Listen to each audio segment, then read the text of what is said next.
All right, hello, welcome to Adventures in Lollygagging. We're back today. We're playing more Call of Cthulhu, and we've come to a bit of fond farewell to our friend Ashley, who has been kicked off the show.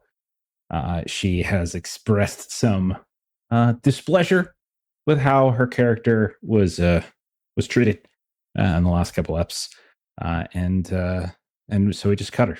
I mean, this is how it works. I expressed displeasure at her displeasure. Thank you, Law. Thank you, Law. Wait, yes, and yeah, appreciate that. We were talking ahead of time about Long's old Delta Green character, Inferno. So spoilers for anybody who's watched the Delta Green. Which one was Inferno? Was that like the second Delta Green campaign or the first? Yeah, I completely the second one. Second. What lies we tell? My mind's and we were talking about how it's fascinating when we look at our original art we have this little cafe art that's awesome with all of the original Call of Cthulhu characters. And the only ones that are left are Marie and Patrick. And like Patrick looked like he might have been the first one to go for a while because he was just going cuckoo for Cocoa Puffs. That's the second time I've said that today, so I probably shouldn't say that. Anyhow, and yet here he is, and like he's got a mouth on him, and I don't mean that as like he's sassy. I mean he literally has a mouth that has grown on his body, and somehow he's still here. He is. Long, your thoughts? I'm hanging in there. Cat poster. Are you okay? Cat poster. Right. Do you have your backup character? Yeah, you have a backup character ready? No, I never make backup characters. No. See, commitment. I was commitment to the one you got. I was saying to Steven that I got my Cthulhu Gaslight books today. So I'm pretty excited about Cthulhu Gaslight. So I put one of those like death traps in today's session. So if it goes the wrong way, you guys just get wiped. So if that happens, Cthulhu Gaslight time. Yeah. So we're just going to stomp really hard every single time we take a step to try to trigger the trap. Is this what we're right into the bear trap? But that could be exactly what I want you to do. So, so either we don't move and we just sort of stand like this bear and trap. just bear traps just make the I've been wanting to play Gaslight, so I'm actually very okay with it. The trap is I gave Carmelita a Tommy gun, and she's just gonna kick the door open to the conference room. And that's that. Wouldn't that be the greatest end to this campaign? That'd be so good. You killed my friend. And they'd be like, who? What? What? No. Okay. So, shit, we're getting shot. That's a shame. Anyhow. No, it's all a misunderstanding. Nope. So yeah, that's how. So there we go. We just did it. The end of the campaign. You guys want to do some character creation for Gaslight? A moment to grieve, perhaps. So good. Maybe? I love it so much. It looks so good. It's written about the Golden Dawns, the Esophageal Society. So good. It's great. But I guess we got to play this game instead. So. Oh no! Right. What do we ever do? Oh dear! All of these characters that I also told. Around. The other thing I was telling Steven earlier is that I worked for way too long on a handout today, and it was actually not just today. It was a multi-day handout that is genuinely what I think is the greatest handout I've ever made in my life. And so, really, there's no point in continuing because with this campaign, because it can't get better than that. You are back. I get it. Yeah. Go out on top. That's what I'm saying. And isn't it crazy that he tells me he made the greatest handout ever, and then wouldn't even show it to me? He's just like, "Hey, I made the best thing ever in the world. You can't see it. Show it to me. Show it to me. Dummy. Just don't tell me it's good if you're not going to let me see it." I just decided not to respond to that message. I didn't say yes. I didn't say no. I just ignored him. And that's how it went. Story of my life. Moved on with my life. Yeah. Anyhow. So how we do? We good? We ready to go? We ready to move on with this Cthulhu thing and see what's going on? We had a lot of stuff happen last week. A lot of stuff went down. We did. Oh yeah, let's do it. We'll see. Yeah. All right. And we're also going to catch up a little bit because we have some business to take care of with Carmelita. We all did it with all our other characters last session, but we'll find a time to catch up and make sure we get that done. Stuff in terms like getting her sanity back, what's kind of bugging her, seeing if the institutionalization back in Merida was at all helpful. Those types of things we'll cover here in a few minutes. But let's do a quick summary first. So last time around, like we said, you guys returned to Arkham and hoping to get back to some normalcy, but that's because your characters are dumb and don't realize that going home is super stressful. You should stop doing it. And you all were being haunted by various things that happened in the Yucatan, obviously. Will, you at one point, you tried to retrieve the Revelations of Gla'aki, the volumes that Beverly Key had taken, and they were in her residence, but you had a bunch of resistance. First from a housekeeper, Abigail, I think we called her. And then secondly, from Bev's father, who threatened you with a gun. Eventually, he gave you the volumes, but only under threat that if any harassment were to continue, if anybody else was to come to see Bev, he's going to take it out on you, which means he's going to shoot you. Patrick, you went home. Your Spartan household, really no decoration at all. But as we learned, Patrick kind of had a taste for fire all of a sudden, and some tobaccos. Who was kind of lightens things on fire. A gift from his time in the Yucatan.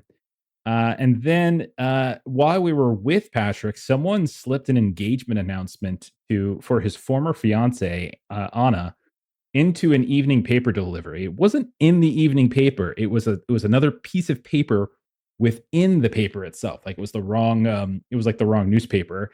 And it was referencing her new beau, her new fiance, Gerald Finger of California. Elsewhere, Marie, you checked in on Nancy, but you found that her apartment had been untouched. You met her landlady, or you talked a little bit with her landlady, Marge, who said that Mickey Walnuts had paid off rent for the next year, so that Nancy was not in danger of losing her apartment, but that she was still undergoing some kind of treatment. She was a very nice woman. She also mentioned voices coming from the apartment, and she had assumed it was you staying with some friends, but it wasn't you, obviously. And so then you decided to stay over there that night, and you heard whispers. And when you went looking around, you saw a group of kids racing down like the alley from where the fire escape was to the apartment building.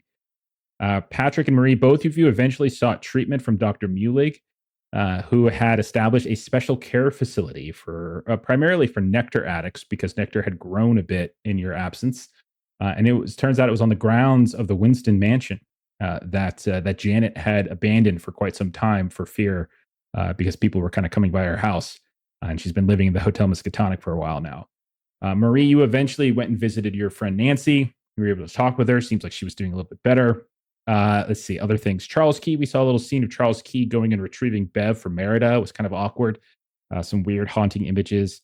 And brought Bev back to his townhouse so he can take care of his daughter. And for us, the audience, surprise reveal, her mom, who we had thought up until this point that Norma, her mother, had died for some time.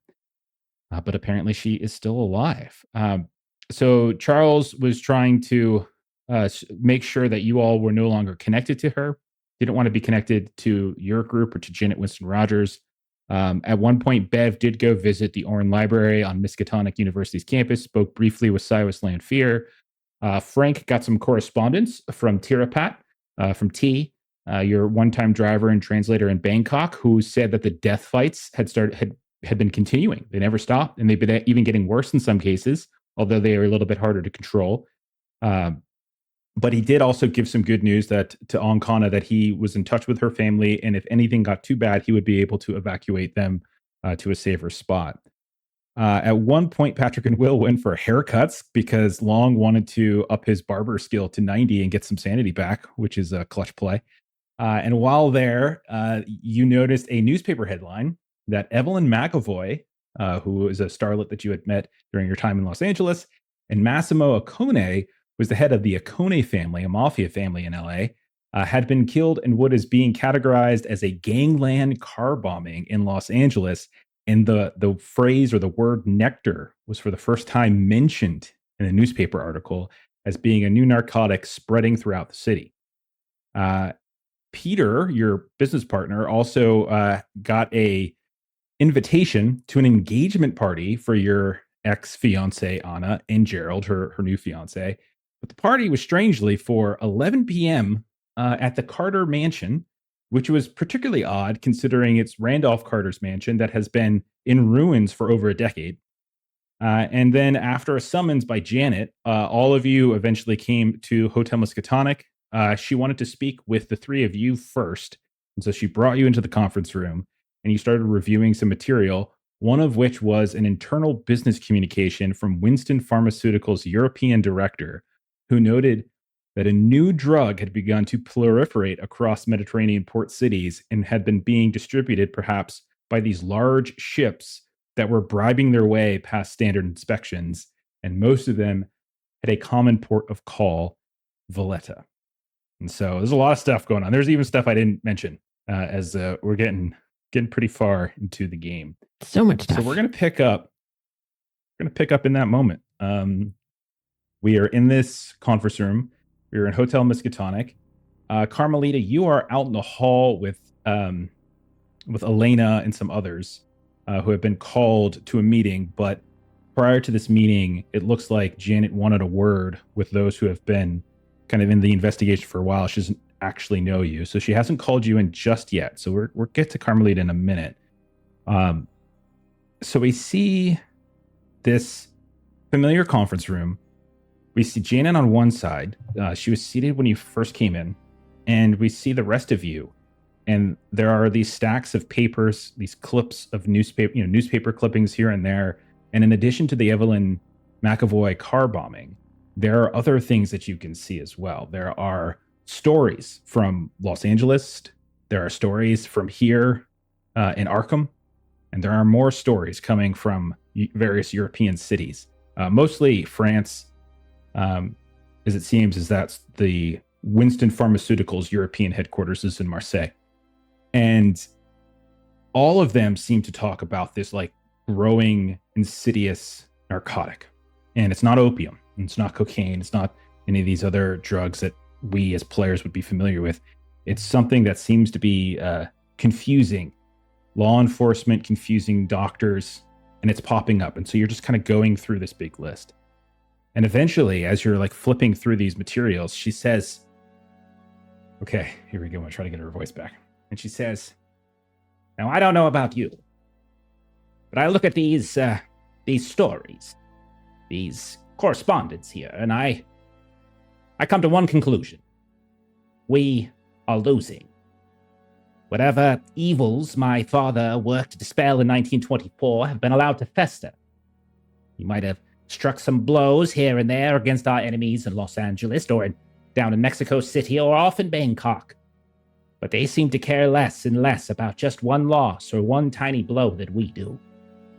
First it was Pastor Wood, Shyma, and now I'm told Dr. Key might never recover.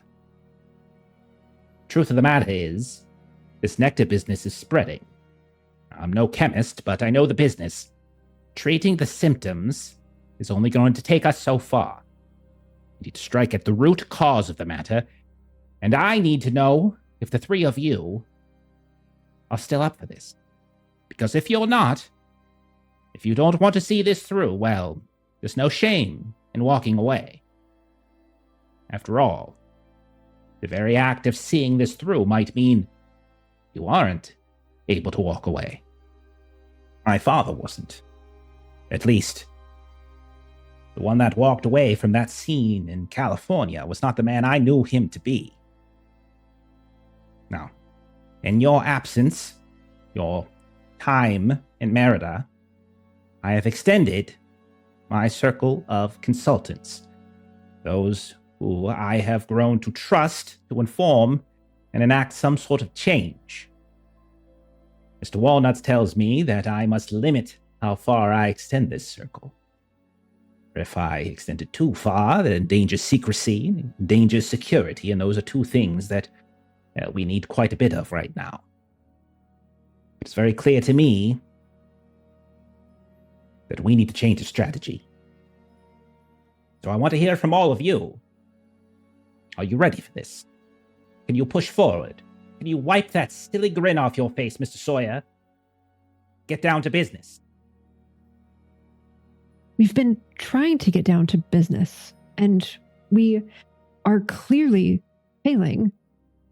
and we're motivated to do what we can do, but who are we to be able to topple what has become a worldwide empire of the individuals that you originally brought on for this? You have currently a jazz singer and a barber as your longest standing allies. We have not the best skill set to take this on. We're doing our best, but my goodness, you don't send children out to take care of dangers to the world. Have you not law enforcement partners or something that you could bring into this, given its scope? Bring in law enforcement, you say? How did that work out in Mexico City? I have a list of names here of both officers that have died from some sort of incident inside of a hacienda, and then also others who are looking for you, apparently. And let's not even begin to speak about law enforcement in Los Angeles, those who might be very well behind these car bombings that we're reading about now. This is not a time for law and order. This is a time for action. Marie, we're more Marie than just... is feeling a little exhausted. We're having a rough go, but honestly, I think we are winning here. I think we're coming back, because if you kick the hornet's nest, there's going to be a lot of hornets buzzing around. When this investigation first started, they were calm, they were discreet, they were subtle, and now they're much more in the open because we've put the pressure on them. I think we're looking at the glass half empty when it's actually half full. Glass half empty? My good friend Dr. Key may, to Ms. Winston Rogers' point, never recover. We have already lost Ms. Oberon. We have already lost Pastor Wood. I am not looking at this as a pessimist. I'm looking at this as a realist. I understand that, but I think I have the key to help. Oh, that's not intended. The key to saving Dr. Key. That's something that we'll be able to get to later. But right now, I think that we're on the cusp of breaking this. We are so close to stopping this entirely. We just have to keep pushing forward. Mr. Price, you have words of sense, perhaps? Sense? We've come this far, Marie. We're more than just a barber and a jazz singer. See how far we've come. We can't just stop here. We've lost a couple on the way, but can't just give up. We're probably the only people here that can even commit to this. But, is that a but? When you lose individuals that are close to you, you don't just say but and move on. You consider what you're doing and consider whether you're making things worse for the people around you. My best friend in the world is now in an institution addicted to this drug. I am not unmotivated to address this, but I brought this to her. I caused that.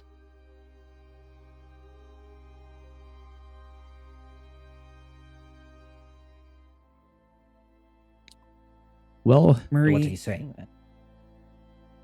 I think Marie just is feeling the long-term effects of exhaustion, but we are so close. And like Patrick said, we can't give up now. Especially having a smaller group helps with the secrecy and security, as you were saying, Miss Winston Rogers. I think we are poised now to strike at this ever better than ever before. Just because I'm older than is you the does reason? not mean I'm tired, boy. Now. None of that. What's this new plan or strategy of yours, Sawyer? Out with it. Is there something I don't know?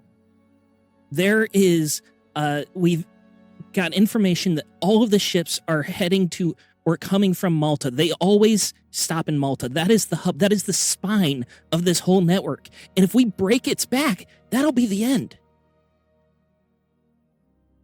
We've got them cornered right now. They're only so brazen right now because they've got no other option. We've broken most of the network. We're so close. Do you not see the newspapers in front of us? How are we close? This was something that few individuals who knew the secret password in a few places could get their hands on. Look at this. And she just like picks up the newspapers and just sort of like tosses them around. All of these places, all of these cities. This is not close. We do not have them cornered. They are not running scared. They are bolder and braver and more well organized than ever. They're bolder and braver because they have no choice. We've broken so many parts of their network that it's had to centralize. And now it has centralized, and we know where to strike. We know where to take it out for good. Cut the head off the snake. We've tried to cut the head off the snake everywhere we've gone. We've tried to figure out who is in charge, and we've done our best to take them out. But this isn't a crime family where you take out the head boss and it withers from there because everyone looked to one person to tell them what to do and they don't know how to wipe their behind if someone doesn't tell them. That's not what this is. There are places everywhere and bosses everywhere, and you take one out and another one pops up. Patrick, help me out here. You have to be able to see that all of this, and he also like starts picking up the newspaper and everything. He kind of just like throws it, not actually reading it. All of this is because there's one more place, and if that network breaks, the entire network will shatter. It's just being held. It's all being held by one more thread. Before it was multiple. It was like a hydra, and we've cut off so many heads. There's only one head left. It's always been like that, right? Cut off a head, more grows. A lot more every time we visit a place. Always more popping up. But now I think we've come to some revelations down in Yucatan. We've learned something. There's something in our head. I can't explain this, but it feels like we have an answer. Answer we've been searching for. Yes, it does. It does. Thank you. We're so close. We had two in our group who were intelligent, learned people, and they have both learned more and have died and lost their minds. We were never the brains of this operation. Okay. Like, I think that you're feeling a little... I've gotten the books back from Dr. Key that she was reading, the ones that made her go crazy. And if I'm able to read those, and with the information we have now, if we're able to read those and crack the code inside them, we can help fix her, and we'll get her back, and she'll be able to help take down this whole network. And we get her back, and what good does that do her? We wait for her to convalesce and feel better just to bring her back out? I'm going to say this once. We're going to leave Dr. Key alone. You understand me? But no wandering by to say hello. No secret correspondence to have her check your research. She is to be left alone. You understand me? But are you checking on her? Until we know how to fix her, we won't bother her. I have been in correspondence. And you can see, like, when she says that, like, there's like a sarcasm with her dearest father. And he has made it very clear to me that he wishes to have no more dealings whatsoever with me or with this group. He's an intelligent man. That would be best for her. It's not best for us. She knew the most of any of us. So that means we're going to treat her with some respect here. And we're going to trust his wishes. We're going to make sure that we leave that poor woman alone. She's done enough for us. As long as you promise that you're checking on her and making sure she's... What did I just say? Dr. Key, her very own father, has said he wants no contact. And that is what I am going to respect. You understand me? And all of you are going to respect that as well. You can see, like, her face is, like, red. Understood. Absolutely. She is our friend. We would not... Tell me about this. Put her at risk. Flips a page. She, like, looks at you, and she's ready to move on. Like, she gives you this dirty look, Marie, like, at this point. And then she looks down, Now tell me about this Carmelita. Is she Buñuel or Buñuel? My Spanish is terrible. Is she an ally in all of this? Or is she going to be another victim or a problem? She may very well Tracked be us down another on the victim. Merida. Seemed to know the Gomez fellow we met in Mexico. She proved capable. Made it through the jungles with us. The ruins. She seemed adamant. We couldn't get rid of her. You trust her then? She didn't have any ill intentions towards us. She just wanted to know some answers. Don't we all? It is not outside the realm of possibility that whoever our adversaries are might try to infiltrate our number. Must be vigilant to this. And you, Patrick, if you say that you trust her, then I shall take your word for it. You and I might have not seen eye to eye on everything over our lives, but I know you well enough that you don't wish me any harm. All right. And then you see her pick up a bell, and she rings a little bell. The door opens up, and there's Mickey Walnuts, and she's like, bring the rest of them in. And the door closes. We pan back out into the hallway, and we see, for fresh your memory, Cyrus Lanfear, who is the head of the Oren Library for Miskatonic University, who had been working with Shyma and had been working with Dr. Key, excuse me, and then Fa Li, who is one of Dr. Key's colleagues within the department, who helped her kind of prepare some translation for her time going off into Bangkok. And then we see down at the very end of the hall, we see Elena Alcatruz and we see Carmelita. And let's go ahead, and as we kind of zoom in on the two of them, I'm going to bring Maitreyi in here. Maitreyi, something's been bugging Carmelita. Something from her time in the Yucatan. You've been having, it could be like daydreams, it could be night dreams, it could be nightmares. But there's been something about the events of the Yucatan that have been plaguing you over the last few weeks since you've left the asylum and traveled up here to the northeast of the U.S. What do you think it is that has been that, what image or what experience or what thing has been sort of plaguing her, you think?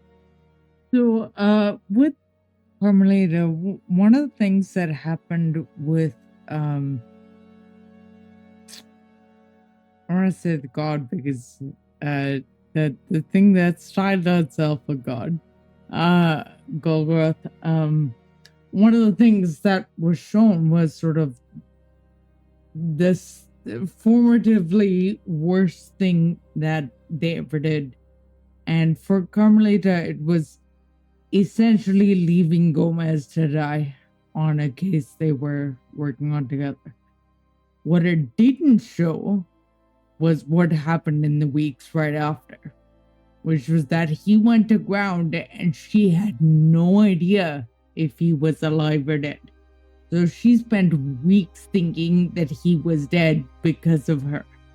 And he had gone to ground. He was hiding because of the work that they were doing and everything else. And he was instructed not to reach out to anyone. And that included her. So she just spent weeks convinced that she killed him. And so that moment and the following weeks, I think, is what she has really been focused on. So as we see the two, both Elena and yourself, and we see the others at the end of this hall waiting to be called in, let's go ahead and do your institutionalization roll. So you all had been, because you all were suffering from insanity, because you all had exceeded your daily sand loss in your encounter with the entity, if you believe it to be Golgoroth. And so part of this, part of that time was spent in a asylum within Merida, which means we can I'm going ahead and treating that as essentially getting care So what you can do is roll a D100, and we can see just if that care helped you, or if it hurt you, or if it just didn't have much of an effect. Oh, joke. D100. 79. Okay. So 79 is no progress, unfortunately. So it doesn't let you recover sand, and it doesn't let you potentially remove your indefinite insanity. So what do you think? So how do you think that's manifesting? Like you've got this insanity lingering. It's lingering underneath you. We've seen Marie and Patrick go and get treatment for it.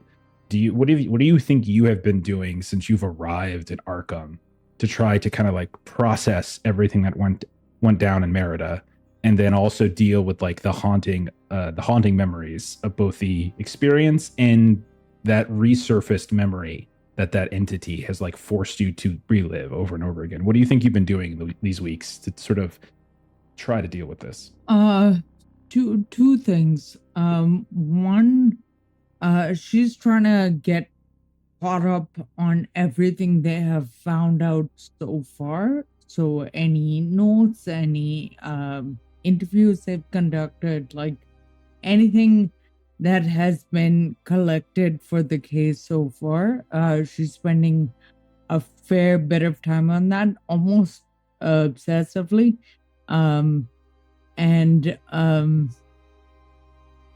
Apart from that, mechanically, I think there is self-care because she's calling her friend Sebastian, who is one of her bonds. That's the priest in the crumbling parish, childhood and present best friend. He's fairly beloved down there, so I think, she'll call him and tell him that, like, every thread she's tried to follow for Gomez has led her to something bigger. Like, she had come into this thinking it was just a moneyed, corrupt group of Americans, but it seems to be significantly more than that. And every thread she follows leads her down that path. And she needs to see this through. And she can't abandon Gomez a second time.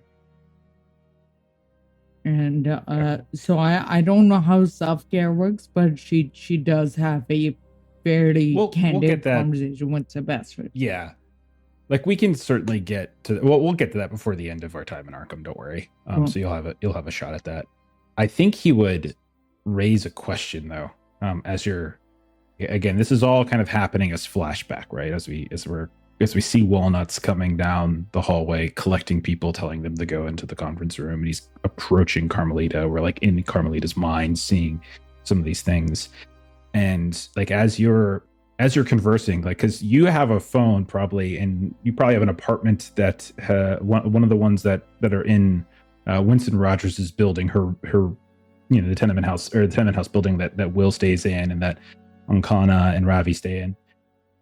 And like you have a telephone, but like Sebastian has to like literally take time out of his day to go down the street, get it back, because he probably doesn't have one in a crumbling parish, right? No. So he probably has to go. And so you're timing these conversations. And so they're probably intended, like they're probably like these snippets, right? Where you only get like so much time before like he's run off by somebody else who needs it. But he'll like raise a question with you, and he'll say, Carmelita, you say that there is always something bigger. There is always something more, but have you thought perhaps that there is you are seeing these connections? Perhaps they are not as connected as you think they are. Perhaps it's just something you want to see. Detective Gomez is gone. He is with gold. Just accept that. You must move on with your life. Why is it do you feel gone? Yes. He's with God, is he not? If I don't see this through, then even if I'm wrong, but I need to know that I'm wrong. Yes, but that is what I am concerned about. You are going after knowledge that might not be available to you. You could be pursuing something that you might never know. That, my friend, is madness. But Seeing that's things. what I was always going to do. That's what I do all the time. Sometimes stories don't work out, and sometimes they do. This one feels like it's going to work out. Like I'm going to have. I might not like the answers, but I'm going to get answers. I feel like. Of course.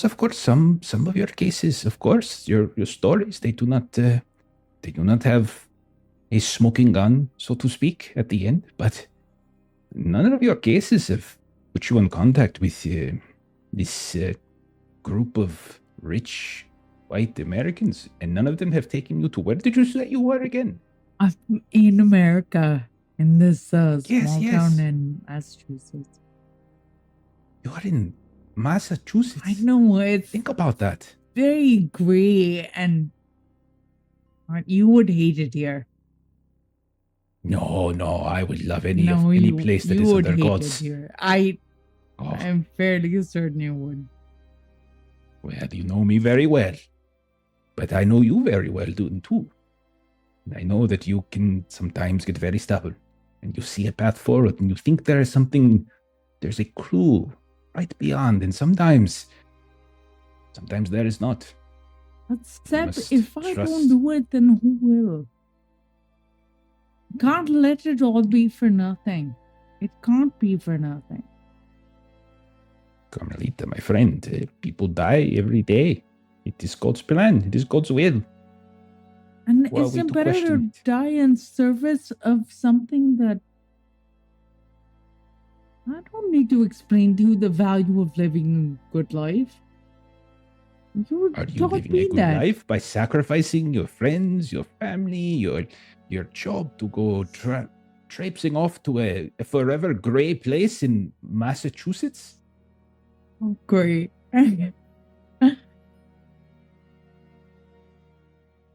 But I don't. I'm gonna come back. I'm going to come back, and Yes. it's going to happen. Actually, while we're talking, in Merida, and I'll give the name of the hospital that we were in. Okay. There is a gentleman named Richard Luke. If you could just check on him and just you don't have to. I mean, just check on him. Of course. I will do this. Yes, I will phone them. And then the next time we speak, I shall hopefully have an update for you. Yes? Thank you. If he needs somewhere to stay, can you just give him my cot at the parish? Merida that is not close to me. I mean, No, I know, to transport but here, I and don't know if he'll want to stay in Merida. He might not certainly, want but he's a grown man. He will probably want to go where he wants to go. Grown men have a tendency to go I'm places. just saying, if he needs somewhere to stay. I shall extend your courtesy to him. I'm sure he'll be most happy to hear it. Yes. I'm sorry. There is a line forming. Thank you. I'll They are talk to you giving soon. me dirty looks. I am a pastor. You should not be saying, "Oh God," and then you hear like some random voice. She And, laughs despite herself.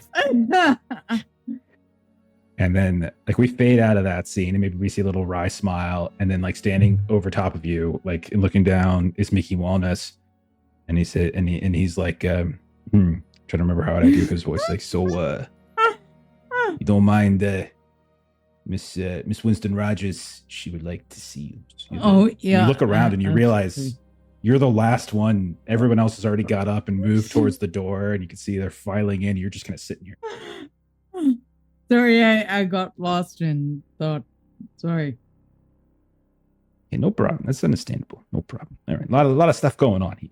But Yeah. if I could give you a little tip, don't leave Miss Winston Rogers waiting. She doesn't like that very That's very much.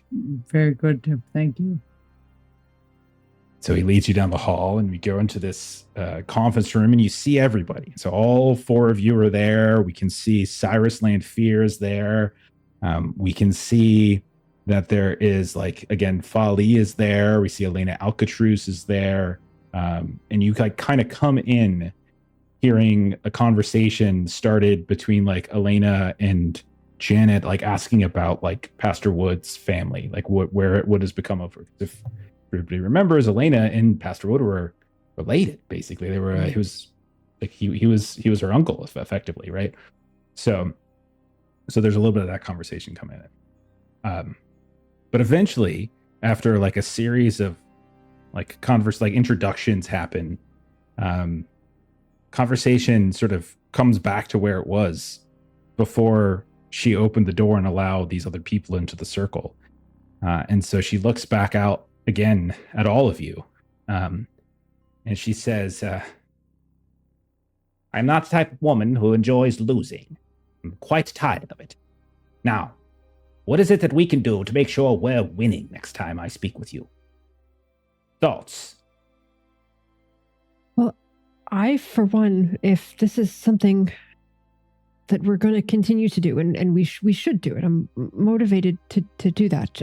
But I could certainly use some training, perhaps from someone that you may have in your employ that is better at firearms than I. I carry a gun and still did.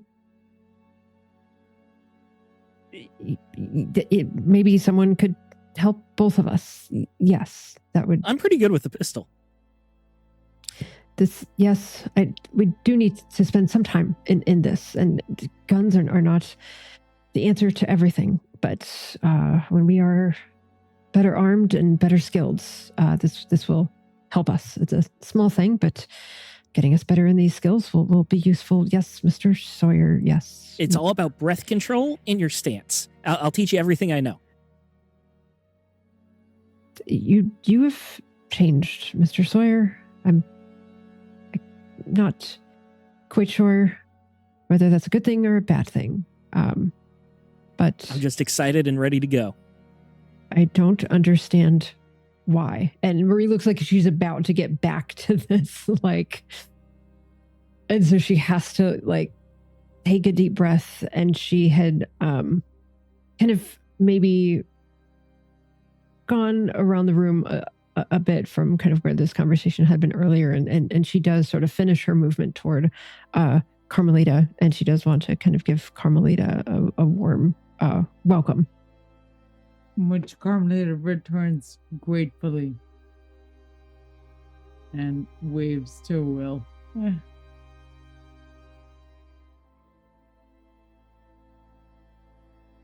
Mr. Rogers, thank you, first of all, for the apartment set up for myself and Leia. Thank you for that. Do not mention it. More than happy to help you. Now, I'm sure you will pay it forward quite more by the end of this thing. I'm sure I'll owe you. Now, Malta, was it? Yes, we have threads headed there. If you've got any trusted constituents out there. I believe it was Valletta specifically. Well, of course, you have full control and command of Mr. Kearns.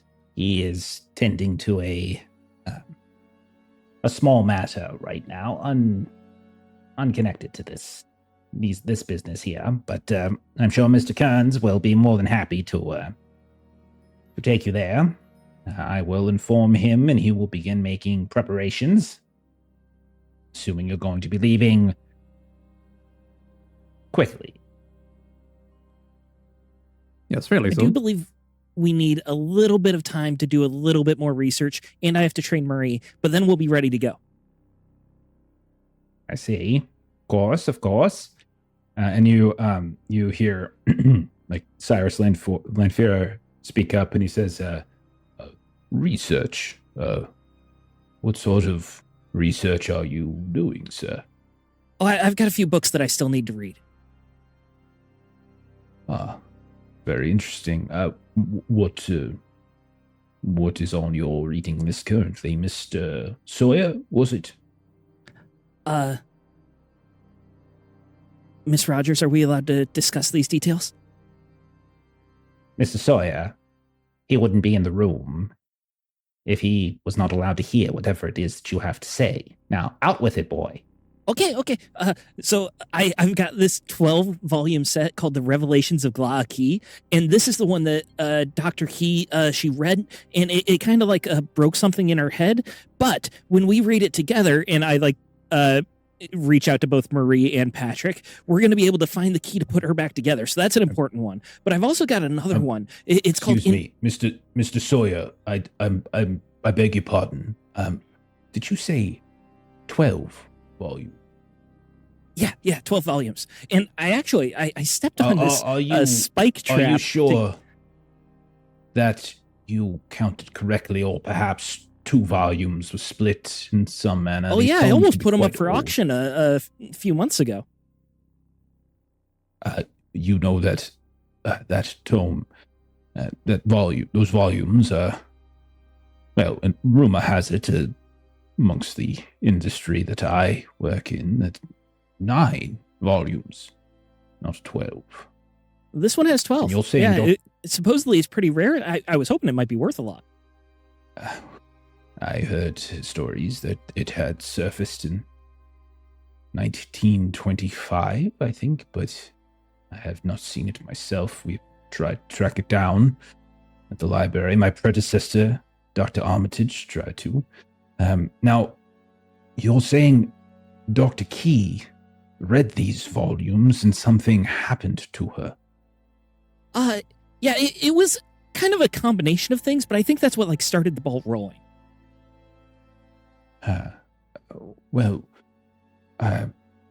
And you intend to read them yourself?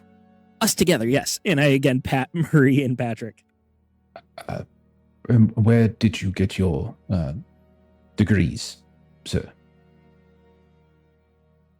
I was trained as an officer in the French Foreign Legion. Oh, excellent. I dropped out. I of course. And he's a barber. Sorry, I did not mean. Well, I see. I'm sure being around Dr. Key certainly assisted somewhat in your interest in the tomes of the occult. I should warn you that there are certain stories, tales that are connected to this series of tomes. And hearing that Dr. Key has fallen ill after reading them. Normally, I don't put much stock into these sorts of things, but it is said that the hidden volumes themselves, if read, makes the reader, open to reception of signals and voices from beings that the tomes themselves discuss. Now, I understand that this is very fanciful, but I have read your reports.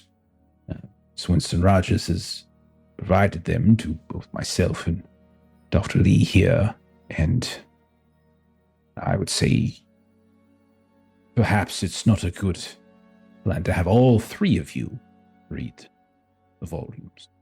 I haven't read any of them. Reading is not my. We were going to do it soon. I was gonna.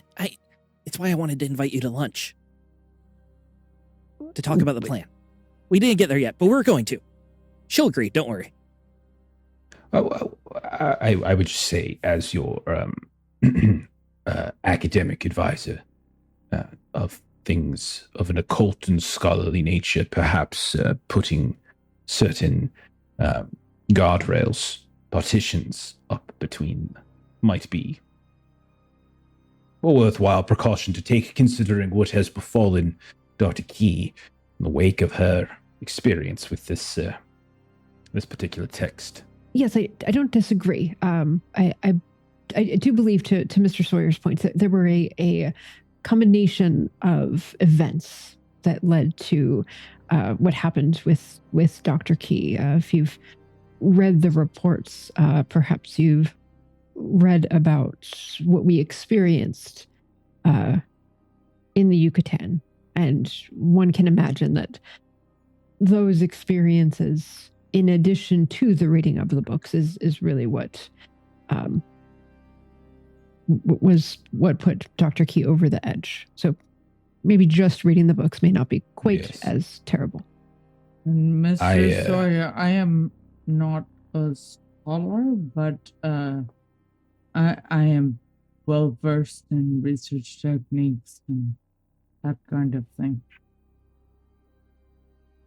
So I can help as well with the word.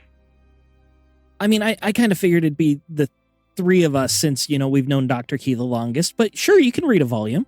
If you do not need my help, I do not need to offer it. No, well, we just need to read them to put Dr. Key back together. She did not fall off a bridge, Mr. Sawyer. I don't understand this. Put her back together. She needs time and rest. She needs time away from us. As much as we care deeply for her, she needs to not see our faces every day and not be reminded of the terrible things that she has encountered, including the loss of her very dear research assistant, who, if you recall correctly, she spoke to as if she were still alive. She needs that might time be the away from hearing that. voices thing he was talking about. But honestly, it's a good thing she needs time because I'm a bit of a slow reader and it's 12 volumes. That's a lot to read. Mr. Sawyer, and you get Janet speaks up. Have you spoken with Dr. Mulake since you've returned to Arkham? No. Let's go ahead and make that top priority for you. Well, I course you didn't can really have see the lunch need. with I'm doing a lot Marie, better but- now. Oh, I think it might be best for everyone, just to be sure. Consider it an annual checkup. Okay. He's I could make it a requirement of your continued participation in this ragtag. No, it's fine. I don't see how it would hurt. individuals. he's good at what I he just does. feel bad wasting his time. Oh, I'm sure he will find his time with you spent most wisely. Do not worry. Mr. Price, you're going to read these books too? Not much of a reader myself. I am not either. We leave it to those who are more educated, yes? Well, no, we have to do it together because we're her friends. It's our you- responsibility. Questioning my friendship to her? I just said you're friends with her. Of course I'm not questioning it.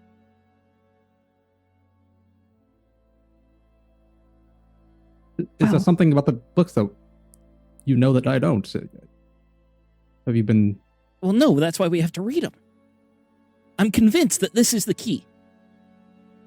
Again, no pun intended. I'm sorry. Using a lot of keys. The key to what exactly?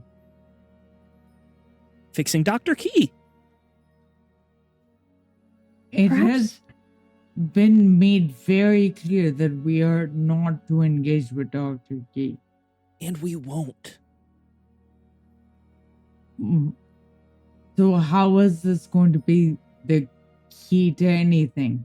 We'll find it out when we read it. You're right. Maybe I need to know you better to understand what you mean, because right now I don't really understand what you mean. It's okay. You can just trust me. Sure. Setting aside the reading of the books, I would like to discuss what our strategy is for this Malta place. Your investigation so far have shown up a few bits of correspondence with what was his name? Montgomery. Was it Montgomery? Donovan. And she's like flipping through her notes. Donovan, yes, thank you. I propose perhaps we find yourselves in this Valletta, perhaps starting your investigations into this man. Does that seem reasonable? was what I was thinking about. Yes. We also know it's a transportation hub, so there has to be warehouses on the docks and things like that we can research. That is the first intelligent thing you've said in quite some time, Mr. Sawyer. Thank you. Thank you. Now, if you've looked closely at some of these ledgers from Mr. Trammell's office, I believe, you'll notice that there apparently was some sort of increase in production on this nectar business several months ago that we are now seeing the fruits of when it comes to distribution. So whatever has been happening in these other places, Los Angeles, Bangkok, whatever, we have let Malta fall to the wayside, and in doing so, we have allowed them to continue to produce this substance. You need to put a stop to it. Agreed. Excellent. Now, what else is there that and she kind of gestures to some of the other people in the room, can provide you to support you in your endeavors? Money is no object.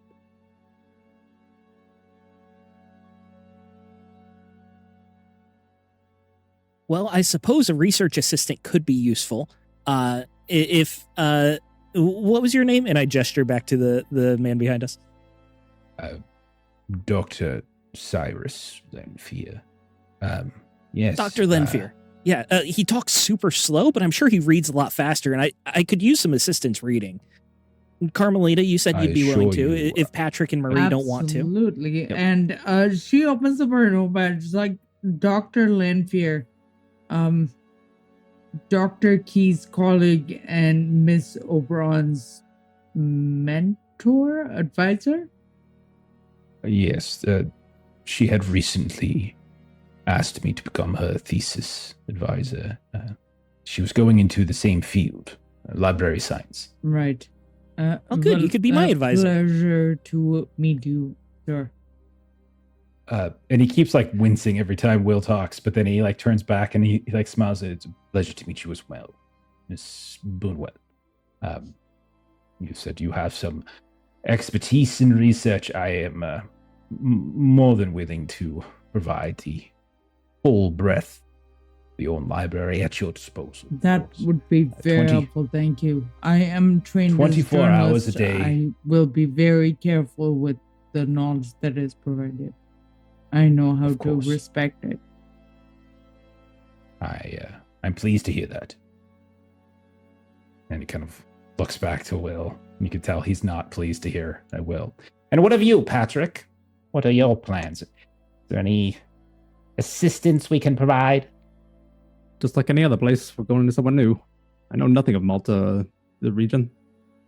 Something you can provide about. It's a beautiful place. In fact, my late husband and I, we did our honeymoon across the Mediterranean. We spent 2 days in Malta. Valletta, in fact. And if they're producing and creating the substance over there, we need a way to either find out where they're doing it, how they're doing it, shut it down.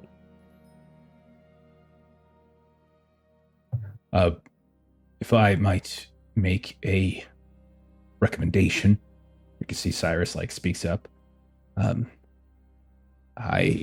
Dr. Lee and I are not capable of getting the sort of leave from Miskatonic University that Dr. Key was afforded. And he kind of winces when he says it, because he knows what really happened.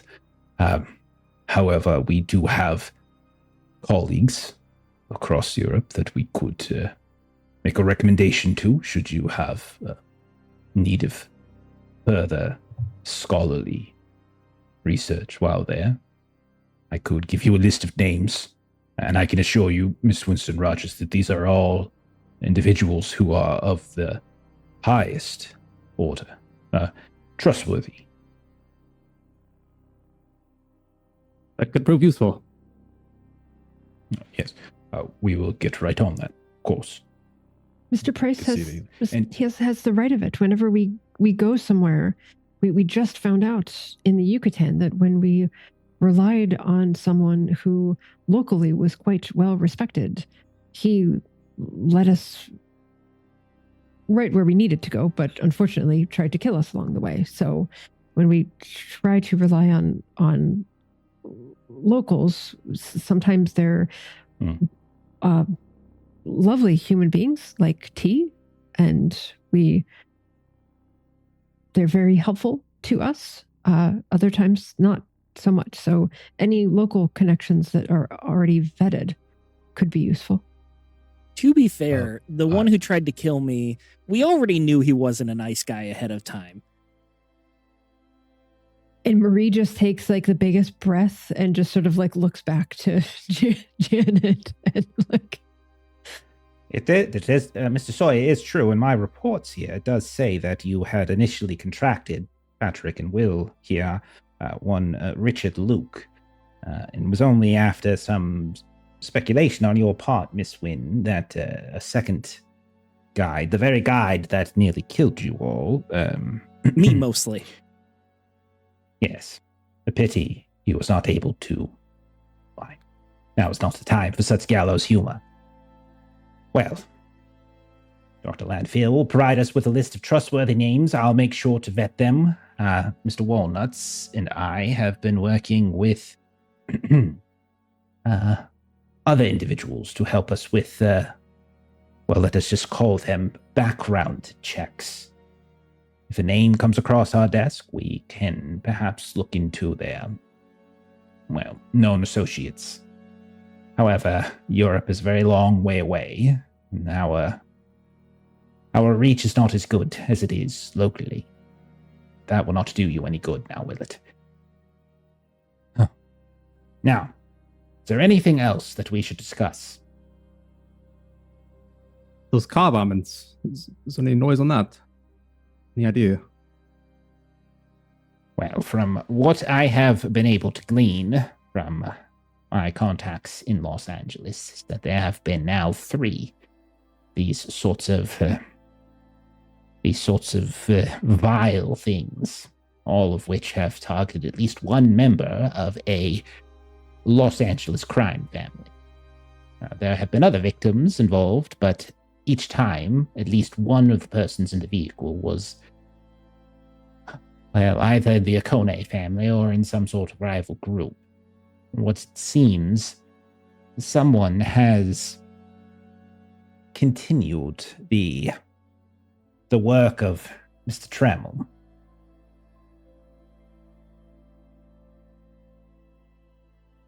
I wasn't sure if it was us, something following us on our trail.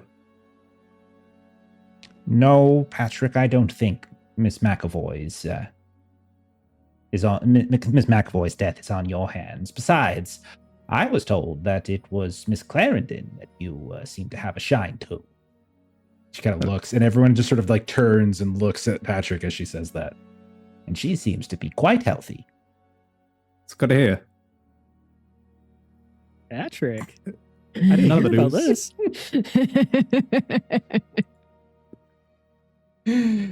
I'll tell you about it later. Okay. Olivia Clarendon, the movie star? This was not in the report, and Will starts flipping through papers. It didn't seem pertinent. Oh no, Pastor Wood made sure to tell me of everything. And Marie's face just sort of darkens at that. Has anyone ensured that Pastor Wood's family is okay? Mr. Pisner did directly threaten Do not worry. them. We have contacts with Pastor Wood's widow. She has, as I've explained here to Miss Alcatraz, they are going to settle in and around the Phoenix Valley, it seems. They have found a stretch of land that they have great plans for, it seems. Great plans. Their roaming church is not going to roam any longer. They're going to take this little nest egg that I afforded them, they're going to create something a little bit more permanent. Now, personally, I find settling in the Phoenix Valley to be something of an affront to God. It's a bit of hubris, but that is nonetheless what they are going to do. Well, perhaps it will be out of the way enough to keep them out of danger. Young Obi should grow up and not have to be faced with these things. Understand, of course, everything I say about them should not leave this room. Their whereabouts remain secret until this Nectar business has been dealt with.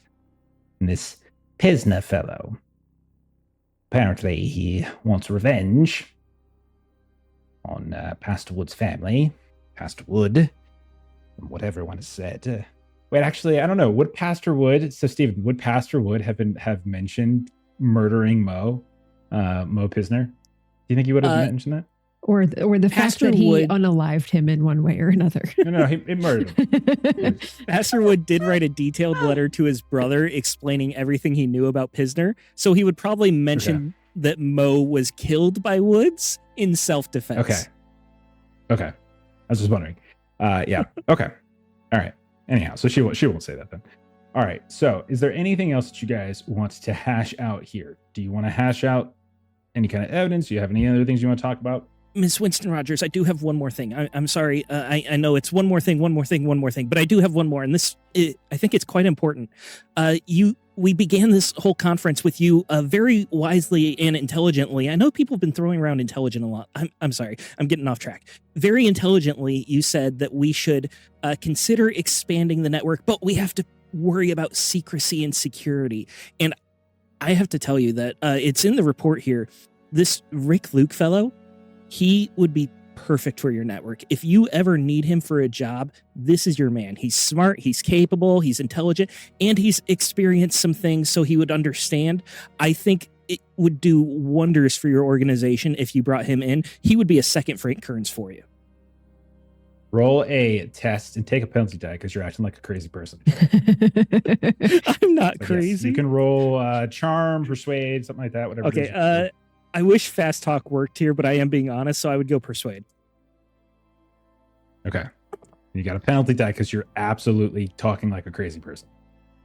I rolled a 1 and a 61. Damn it. It's okay. Oh. I will All that luck. I'll spend the 11 points of luck because I have a shit ton of luck right now. I've never had so much. Okay. 11 points to make it a Good. success. Burning a hole in your pocket. Yes. This is not the first time that man's name has come up. I will look into it.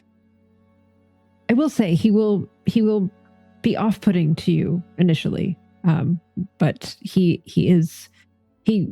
presents as sleazy, but he is actually earnest. Mr.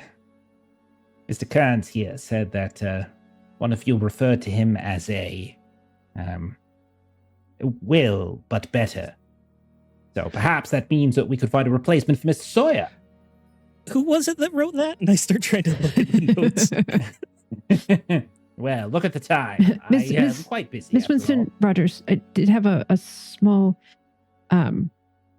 Actually, before I do this, out of character, Long, would you have mentioned about the engagement party invitation, Mr. Finger, that whole thing to the rest of us? Oh yeah, I was almost about to bring it up, but yeah, you can know about it if you'd like. Will saw Okay. it too, and he would probably blabber about it a good bit. Marie was wondering from the how could we get some assistance? Did you know anything about this, Mr. Finger? I must say that given that Mr. Pisner separated Mr. Price from one of his fingers, and then his former fiance now being engaged to someone with the last name of Finger, does pique the curiosity. Has anyone in society ever heard of this Mr. Finger that she is now engaged to? No, I am quite familiar with Patrick's former fiance and her family, of course. French Canadians, I believe. However, Mr. Finger, no, I can't say that I. Where did you say that you received this announcement there? Bit of a cruel joke. Showed up in the papers. Slipped right in there. I see. And have you contacted Miss Anna? Not since I had an argument, though. If you truly think this woman is in danger, I wonder why it is you have not reached out. Such chivalry. Been on a bit of bad terms. I don't know if I can face her again. Oh. Do you think you can face the guilt of her demise at your inaction? Is that an easier pill to swallow for you? They both sound terrible. Oh.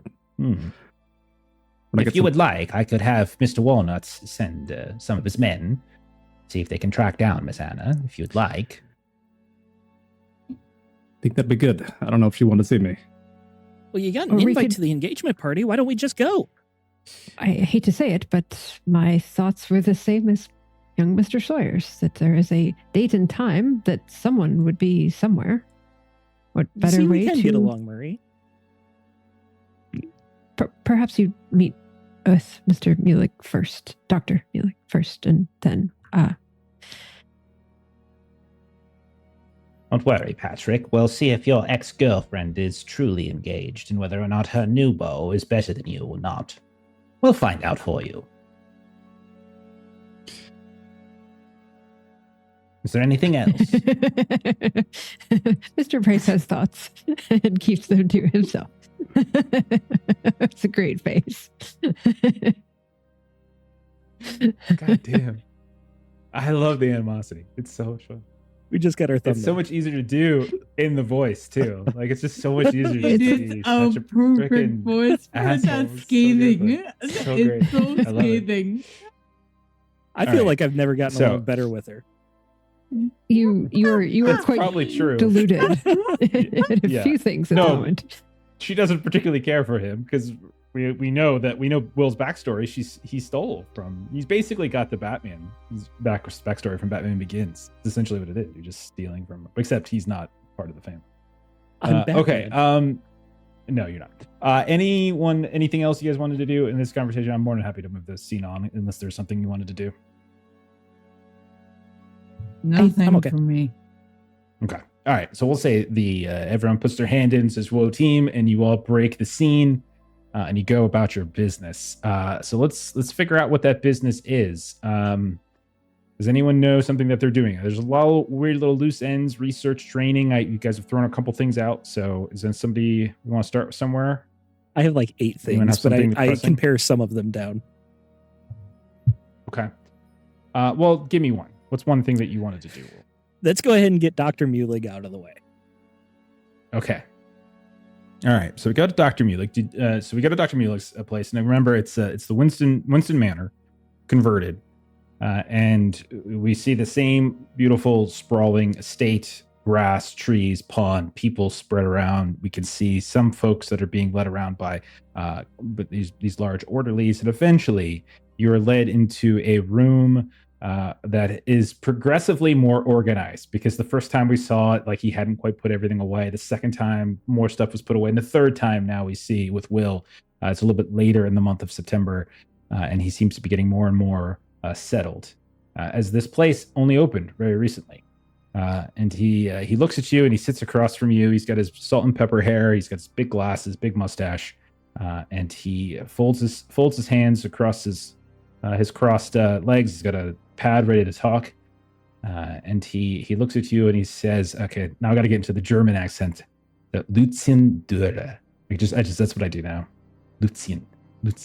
Hey, Okay. Doc, before you even begin, Mr. I Sawyer, is it? Yeah, I just have to tell you, I don't really need to be here. I'm just here because Miss Winston Rogers wanted a checkup I see. for me. She said everyone had to do it. But I don't want to Very waste any of your interesting. time. So I can just go ahead and we did our checkup and we're good now. Are you saying that you think that the health of the mind is not an important endeavor? Oh, no, it's very important. starts But writing. I'm doing much better than I ever did before. So there's no need. Oh, so tell me about these times before when you were not doing well. Oh, no, Tell me about your childhood, Mr. Sawyer. What were your parents like? Do we have to? I'm doing much better.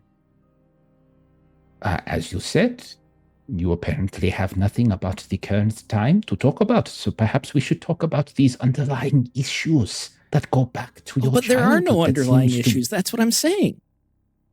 Oh, but you said that you are doing better now, which therefore implies that you were not doing well before. So when was it that you were not doing well, do you think? Maybe I misspoke. I'll admit that there was a little bit more of like a rough patch a couple months ago. I see. But water under the bridge. A couple months ago, is this the time that you became part of this this group, this organization that Mr. Winston Rogers has been coordinating? Yeah, there's been some stress part of that. But Yes. I've learned to manage Tell me and cope about a this lot. stress.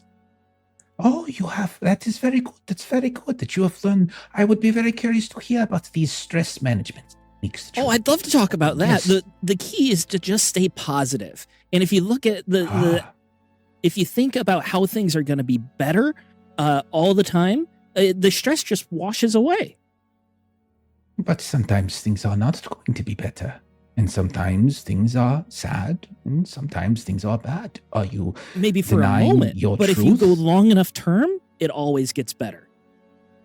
Do you think that it is healthy for someone to lie to themselves perpetually over and over again? Do you think that will have a long-term beneficial effect on you?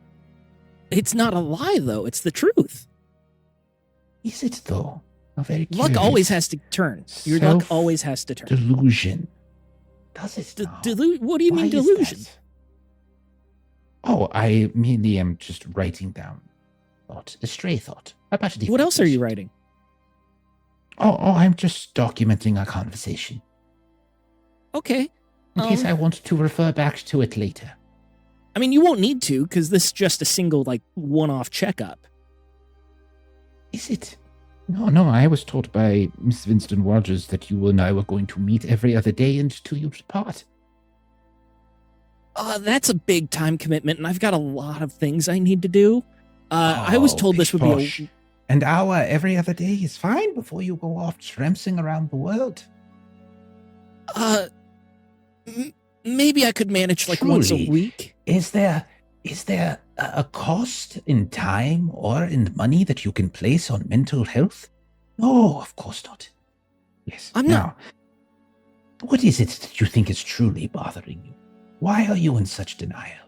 That's the thing. Nothing's bothering me. That's why I'm doing so well. I'm unbothered. Do you feel some sort of responsibility about the state of affairs in your group? I heard that there have been, since your joining this institution, this group, there have been 2 casualties under your watch.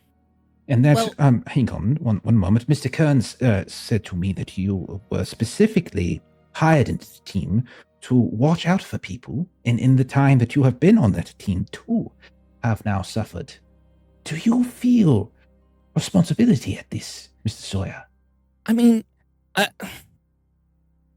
I was an officer. I was in the French Foreign Legion, and you have people under you, and Yes. you do your best to protect them and give them the foundation for success. You want to make sure that you make the right calls that lead to everyone coming home, but sometimes it doesn't happen, and that's unfortunate. But I we're doing see. better now.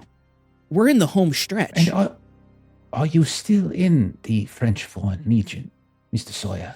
No, it was a mutual parting of ways. Ah, I see. So you did not finish this. Did your departure from the Legion coincide with casualties, perhaps, that you find yourself to be fought with? Actually, no. I didn't see a single fight in the French Foreign Legion. It was kind of pretty boring, So, which is why I left. There was nothing to do. They what didn't you're need saying me. to me then, this is the first time that you have faced loss. And this is the first time that you have truly had responsibility for another person's life, and you have fallen quite short by having 2 people whose lives were put in your hands. who have perished because of it. Well, I mean, Well, it's not the first time I've faced Oh, loss. look at the That's all- time. Excellent. Well, this was a very good first session. Perhaps we could continue this in 2 days. Think a little bit about this and come and return. Be ready to talk more about your time in the Legion. Be very curious to hear. Okay. Yes, the door is right there, and do stop by the front desk on the way out to assure your time is properly set for the day. Oh, and also we have some hard candy up there. Take a piece for yourself. You've done very good today. Okay. Okay, good. Completely Juice. avoids the front And- desk and the hard candy. Okay. So we fade out of there. Let's do a roll for you then. And obviously, you're going to have a series of increasingly painful experiences with him, but we can do a roll right now. It's fine. Healing, All right. but perhaps painful along the way. Oh, this die We is only know how hot to play today. sassy. We're only going to play sassy characters. Okay, so we're doing private care. D100. What you got? I rolled a 5.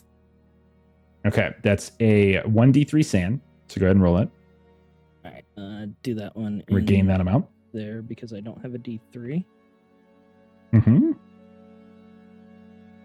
I thought for sure he'd roll like a 97, and so he Two. would rebel and Yeah. use sand. Yeah. Take 2 points, 2 pins of sand back, and then roll a sanity test. All right. My SAN is 41 now. That is a 46. Okay, that is a fail then, which means that you do not lose your insanity. So you will continue then to have these conversations. But I was with so him until you constructive in leave. there. I was willing to help. Okay. And then while I hear and I have the page up, let's do this one for Carmelita. So Carmelita, you were talking with Sebastian. We'll say we have a series of conversations, a montage. If you have any more phone calls, we don't have to play out every single scene between you and Sebastian and you and Dr. Mulig. So go ahead and you're doing self-help. So you're spending time with and we're treating this as like long phone calls. And so this is like a form of psychological support. And you make a sand roll. So we'll say, yeah, go ahead and make a sand roll. Joe? And Jeff, after you finished with Maitreyi, I think we didn't do Marie's roll for. I think Okay. you're right. Yeah. 7 under 42. Okay, so that's a success. So Yeah. gain 1d6 sand. Nice. Nice job passing that. Thanks. For fucking once. Holy Oh, you shit, also, I got a Yay. 6. Nice. You also would have actually gotten because this is your key connection, right? Sebastian's your key connection. Yeah. Okay, so you've actually would have gotten a bonus die on it too. So but everything worked out. Oh, anyways, nice. Don't worry about it for now. Nice. Okay. Everything's Right, so coming you up. can go ahead Carmelita. and unclick your sanity. So you're no longer going to suffer from that. Oh, But we'll say yes. just in terms of the time, you're going to continue to have these conversations, but they come to a head. Marie, go ahead and roll D100. So we cut over and then we see like Marie come in right as Will's leaving, and it's like, so how's your day been? And then like we see the conversation continue. How did you do? I rolled a 60. Okay. So you get 1d3 sand back. 3. Okay. And now roll a sand test. And if she passes, Will's the only insane person. Because I failed. Patrick passes. Okay, so your insanity is still lingering, so you're still kind of suffering from it. And remember too that as you're suffering from insanity like this, it's not just about like that the potential for everything to go wrong, like with sand loss. It's also your manias kind of trigger here and there, like you're feeling them kind of come to the surface a little bit more then. And everyone at this point should have at least one, if not two, manias or phobias. So.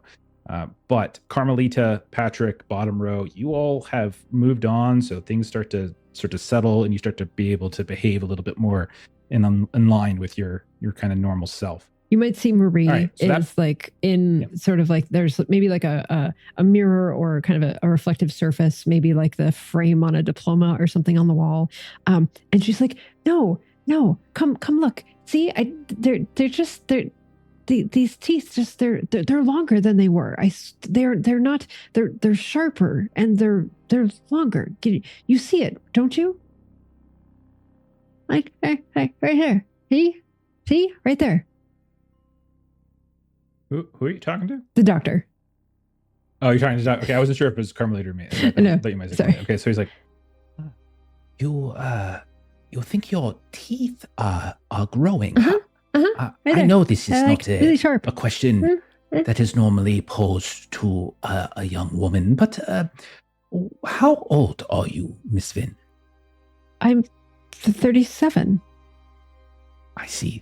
I am no dentist, but I believe the growth of your teeth not only has been finished by this time of your life, that in fact you are more than likely going to lose some of them over the course of your lifetime. I don't think that you are at the period in which they are growing. You are far removed from that. I think it is. I think this perhaps your imagination. No, feel it though. Feel it. See how sharp it is? And she's like kind of like, I think it's not appropriate for me to put my hand inside of your mouth. oh, you think I'm gonna like bite it? You think I'm gonna bite your finger off? That's not gonna happen. Nine. I mean, maybe it could. Nine, You're right. Maybe it could happen. No, you're right. You shouldn't, because I might bite it off. I'm going to go ahead and schedule another session for us in 2 days' time. Please notify the front desk on your way out and make sure you pick up a nice bit of hard candy as well. Yes. I'll be able to just bite right through that. That'll just yes. Well done. Yes. See you. You're good, right? I didn't actually bite your finger, right? We just talked about it, but I didn't. Never put my hand inside of your mouth. It is not something I think is suitable for a doctor-patient relationship. Okay. I should check with everyone else. I might have bitten them. Maybe. Oh goodness. I have things to do. Goodness. Things to do. Must go check with them. Yes, I see. and you hear just scribble as he's writing 1,000 things down.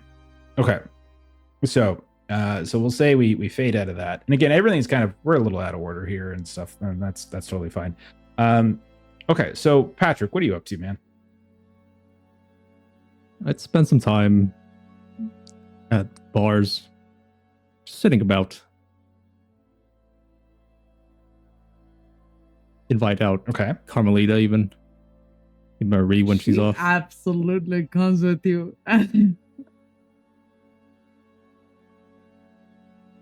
You sure you're in this for the long haul? Long as I can get drinks whenever there's drinks around. Let me bum off a cigarette.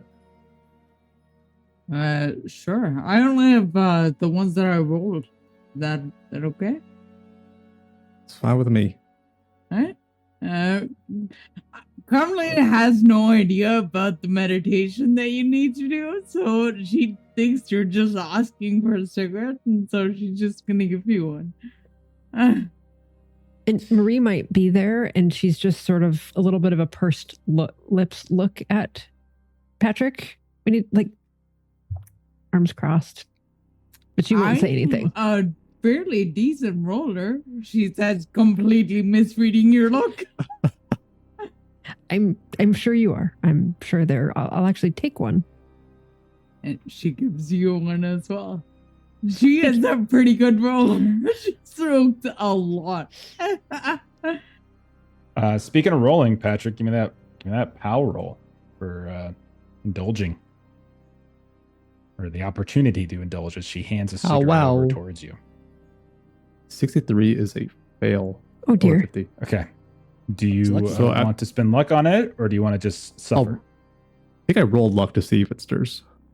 This is the second part of it. I think you roll POW when you're faced with the enticing opportunity to indulge. Failure does mean you indulge, so you start smoking the cigarette, unless you wanted to push or use luck. And then when you indulge, so if you decide to indulge right here, then you roll luck. So it's a question of do you want to push this POW roll, or do you want to spend luck to make this POW roll a success? So I'll keep it a fail, so I indulge. Okay. So you start to indulge. Now roll luck. And this determines whether or not the mouth stirs. Oh, 87 over 61. You're in this bar, Carmelita, you're handing cigarettes out. You turn over, you and Marie have this little exchange, and then right behind you or right next to you, we see Patrick lighting up. And right as he lights up, do you think it's your cigarette hand or your lighter hand that the mouth is on? What do you think? So right hand is the lighter with where the mouth is. Okay. And you like catch it in the corner of your eye. Suddenly like a chunk of ash just falls off it. And you see it start to move and twist. And for the first time in some time, it's like there's a little bit of moisture now. And then as the ash kind of falls, like we just sort of watch it fall, start to pile onto the table in front of you. And you just have this moment where that gray landscape with that giant creature, we just see the ash. It's more ash than should be possible. And then you kind of snap back at the sound of the mouth. And you realize it's just a little bit of flakes. And your mind had gone elsewhere. But the mouth is moving and shifting. And you can feel it. And it's getting louder and louder. Put my cigarette on the ashtray. I've spent too long here. I'll see you guys tomorrow. I'm gonna kind of just watch as you go, very concerned. And she'll ask Marie after you leave, is that because the cigarette? Well, so it's a very long yes. Short answer, yes. Long answer, Mr. Price meditates very regularly to forego enjoyments, and that keeps us safe. Hearing that, Carla pulls out her notebook and peppers you with questions about the meditation. And we don't roleplay it out because Maitreyi knows the details, but like that's what is happening for the next like 40 minutes. Okay. Okay. So who else has got something on the to-do list for Arkham? I would have loved to have supported Will on that reading. So what do you think, Will? I know you had your hand up too. So are you doing some reading next, or what do you think? That wasn't planning on absolutely next, but we could do that. Yeah, for sure. Okay. So let's dive in. So is that the plan? You guys are going to share in the reading of Revelations of Gla'aki? So my plan was to do some self-help by trying to dig into this book with his bonds to focus on helping Dr. Key. He was going to try and regain some sanity that way. But then y'all forced me into therapy, which is not very nice. But I do still think that Will would be obsessed with reading the books. Because he hasn't actually resolved his therapy.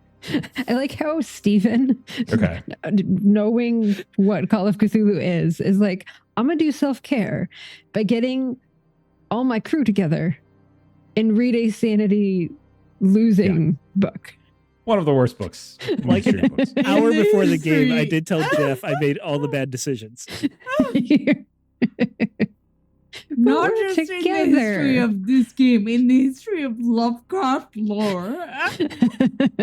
This is gonna help me. It's not the Necronomicon. We're fine. It's like an appendix to the Necronomicon. So yeah, Will, it's worse actually. Carmelita, it's worse. And the good Doctor Advisor start reading through some volumes. Okay.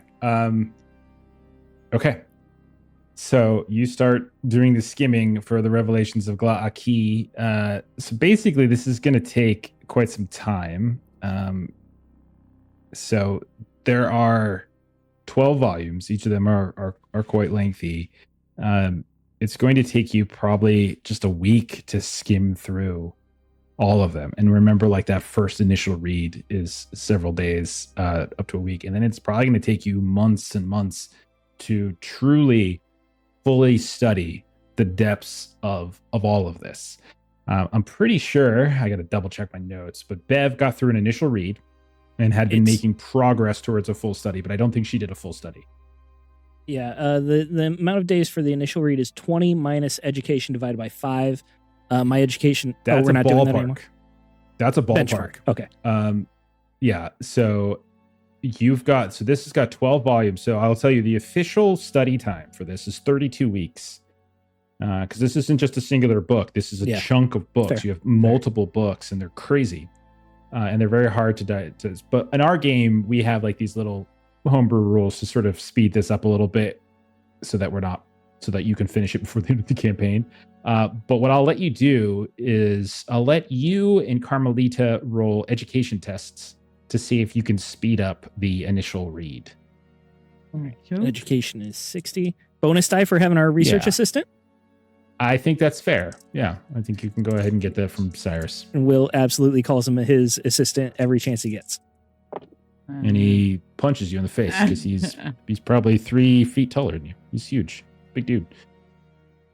Success 50 on 50. Would I get more if I had a better success? Yeah. I got Actually, you would. 19 under 60, so I could spend the 7 luck for extreme if that's worth it. All this would do, it's up to you guys if you want to do it. All I would say this would do, all I'm rolling for here is if you can shave off some time on the initial read. So the essential, it's like the difference between it taking. I will happily do by taking it to hard with a 25 luck spend. Yeah, I'll spend the 7 luck to get extreme because I think it makes sense. Will's kind of like wired right now, so he's. Yeah, and you might have even already started them. Yeah, you might have even already started I have that new mania, so that makes sense for her as well. Well, you're not insane though, so that's what I was saying before. Is like you're not insane, so like you be careful. And one of the things with the mania, I really do want to be careful with this because I don't really feel like we were treating it too well. It's not supposed to necessarily be like a buff. So like it should be something that is like sort of working against you in some ways. Right. Has it been helping me? I'm sorry. I thought I've been irritating people. I was So thinking irritating. this is her being like kind of obsessive and almost abrasive about it. Okay, so who had a hard success? I did. Okay, so I'll say your initial read basically takes about 4 or 5 days or so get through, and then Will, you said you had an extreme success. Yours. Yeah, you finish it about a day and a half earlier than she does. And when I say initial read, remember that it's just a scan. Yeah. And you're going through 12 different volumes. And you also immediately suffer some sand loss. Both of you roll 2d4.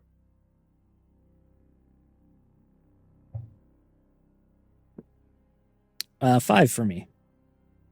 Okay, so you lose 5 points of sand. Which is not my daily, thankfully.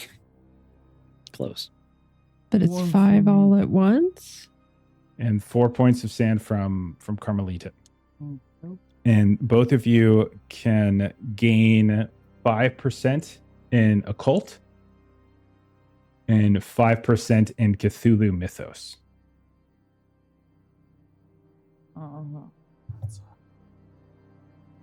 Puts me at 10 Okay. Cthulhu mythos. Yeah, me too. So not to pull down Will's character too much, but he's still in the middle of an indefinite insanity and just lost more sanity. Yes. So he would also suffer that a rule? bout Is that of bad? insanity. Yes, he would suffer a bout of Oh. insanity automatically. Trevor had a bunch of those towards the end. They are not good. All right, I'm gonna do just a rando one. Okay. So I'm just gonna say for a little while you suffer kind of paranoia. So you've been working with other people. You've been working with Carmelita. You've been working with Cyrus. Maybe you guys are in the library. You're in library late at night, and you've been reading. Each of you switching off one volume for another, and so each of you are going at different paces. Will, you're probably further along than the others because you probably had a head start, and so you're kind of getting into that 10th and the 11th, the 12th volumes, the volumes that Cyrus had said were specifically dangerous, at least if you believe the rumors about them. And it's somewhere around this time where you start to get the sense that Cyrus is watching you. Like you're like reading, and then when you look up, you notice he's not paying attention to the volume that he's on. He's watching you, and then quickly he'll change his eyes so they're back down the text. And then you look over towards Carmelita, same deal. She's kind of looking at you and then quickly turns away. And then you hear the sounds of like voices coming from some of the stacks and the tables. And you hear like the sounds of like a distant slam, as if there's somebody that just closed the door just a handful of feet away. And so you just kind of get this feeling that people are just watching you, Will, paying attention to you for some reason. How does Will react? What's your problem? Sorry? What's that? What, did Winston Rogers tell you to keep tabs on me or something? What? I don't understand the question. You don't understand the question? Did someone... If you're not keeping tabs on me for Winston Rogers, who are you keeping tabs on me for? Are you... Who's keeping tabs Are you the moles that on we're looking for? Moles. Are you no. spies? I'm a librarian. I Yeah, mean, right. I'm a journalist, so I'm not always Perhaps- truthful about that but I mean, I'm not keeping. Why would I keep tabs on you? For what? Will just stands up and grabs his chair and he like drags it loudly to the corner and sets his back to the Fools. corner. Just laugh at them. And he sits down and he puts a book in his lap, but he is not looking at the book at all. He's just Okay. watching them. And it doesn't last an extraordinarily long time. And I would say Cyrus would probably just let you go and not really. He's probably follow, happy for and it. He'll just kind of, Yeah, He'll probably just look kind over of rolls to her eyes Carmelita. and gets back to the book. yeah, it's a very touchy young man. It really Um, is. I have no idea what sets him off. Okay, so skimming through the revelations of Glaaki, I want you all to really understand that this is a absolutely bizarre narrative, and it's very fragmented. It's kind of got a stream of consciousness sort of quality to it, and as you read through, it's framed in some ways, both the text and some of the marginalia of past readers, that it would, and in some of these marginalia might even be Savitri herself or one of the other people in the cult of Ramon Echeverria.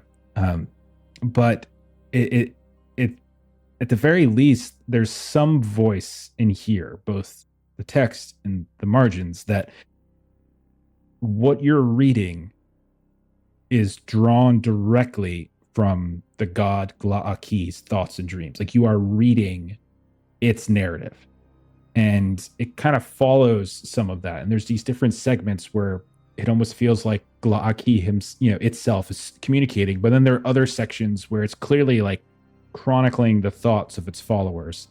And you can see the origins of Glaaki itself and these scattered references to these entities, these cuboid entities with a name that is almost impossible to pronounce because the letters don't make sense together. But the Grixians, who are apparently from Uranus, and they have some sort of like forever eons old conflict with insects from a place called Shagai.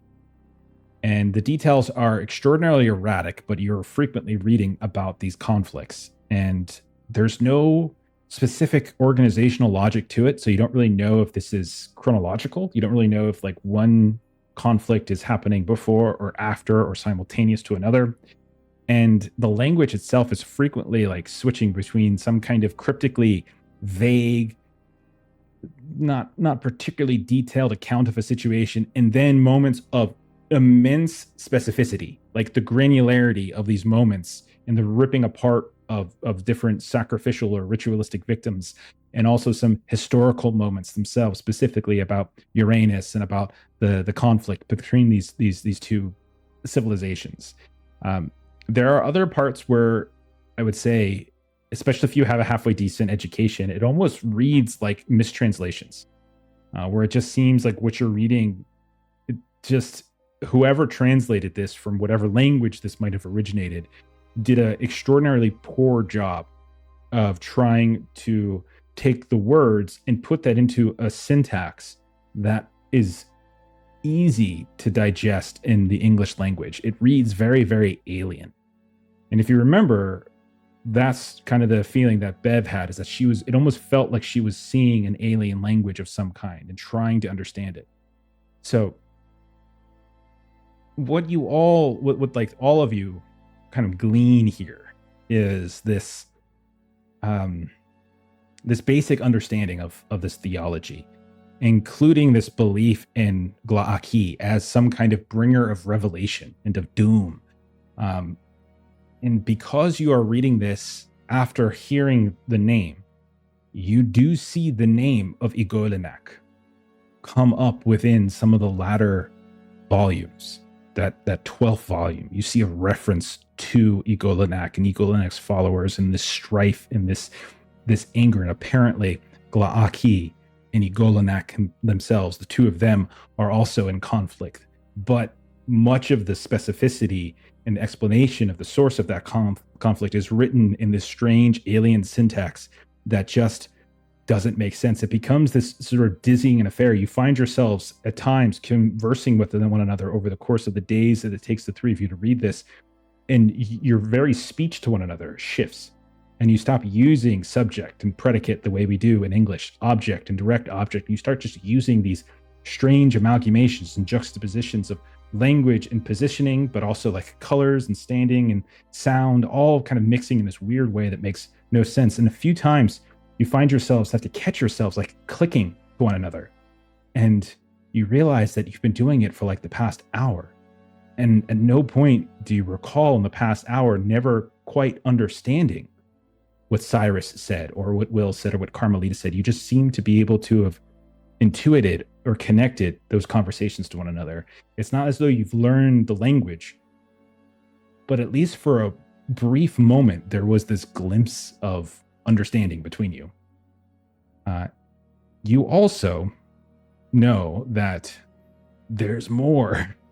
You just need more time. And not only that, but Cyrus would push for that. He's like, we have reference materials. We could, yeah, I could call Cambridge. They have a wonderful special occult collection that could help us in deciphering some of this syntax. And you finally understand what I mean. This is the key. And Carmelita is right there as well, eyes wide.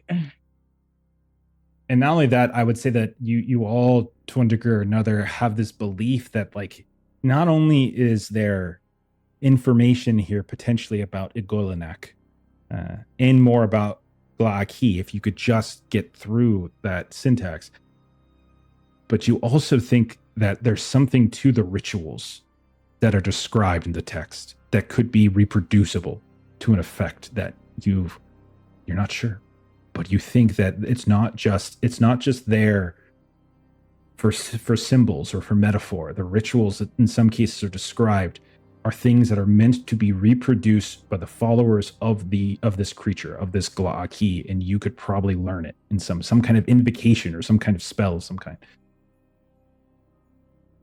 And that takes about 5 days between the three of you, something like that. All right. What spell did I learn? You didn't. You have to do a full study of that. The initial skim. So I do the full study. Now what spell do I learn? Okay, so Will is no longer in the adventure. Go ahead and work on your backup character, because I don't think we're going to be sitting around for 5 months in Arkham. I think maybe a month, but I don't think 5. Probably not. Okay. All right. So you guys lose your sand, and I want to say, like, remember that you just lost a bunch of sand, and over the course of that time, you were having strange dreams. Sometimes you had visions of this insectoid creature that was described, and other times it was a massive mouth, and other times it was a giant, flabby-looking figure without a head. Other times it was fairly simple. It was just, you were just kind of staring at a wall. This impossibly long wall, brick wall just in front of you, and you just kind of kept following along that wall, looking for a door or a window or anything. And of all of the dreams between the mouths and the insect creatures, that one was strangely the most unsettling. She would awake with this notion like you could never find the door. On and on, brick after brick, never a crack, never a hole, never a window, never a door, never a way through to the other side of it. And it just became this sort of repeated dream that you guys would have. And that one, more than anything else, would probably unsettle you, strangely enough. All right. Any questions or anything you guys want to add to your experience skimming through these volumes? I think I'm good. Okay. All right. All right. What about you, Carmelita? You good? I'm Any good, questions thank or you. anything? All right. Patrick and Marie, what are the two of you up to in these handful of days in which the three of them are off the map? They're off the board. So what are the two of you doing in that time? Perhaps maybe we are having a conversation together. Maybe we had just got back from a set of appointments with the doctor, maybe. Grab lunch. Feeling a bit better, Marie. How about you? I'm not sure. Doctor does not seem to think that I'm feeling better. So perhaps not. Keep with it. I've spent a lot of time with Dr. Mulig, and he seems to help me a lot. He's a very kind man. I agree with that. I've been concerned a bit with we have lost more of our number than you and I are left. Let's not leave them in vain. We're doing it for them, aren't we? Indeed.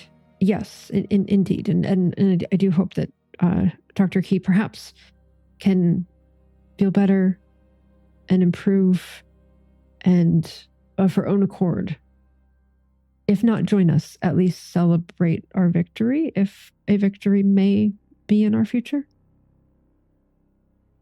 We're lucky she came back all in one piece.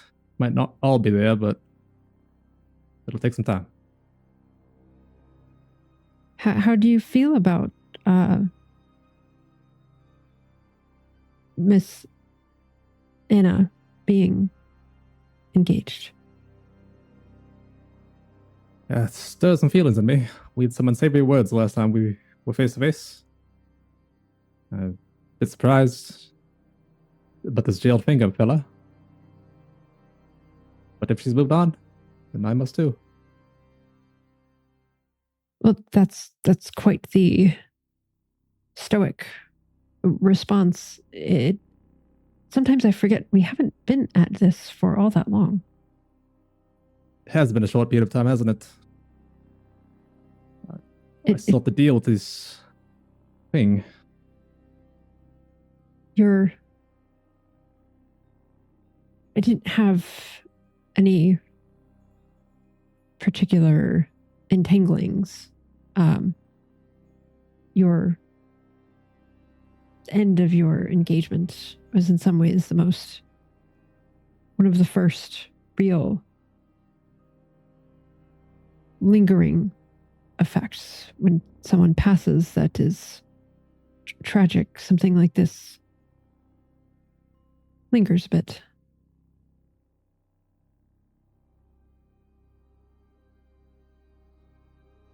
The Malta, huh?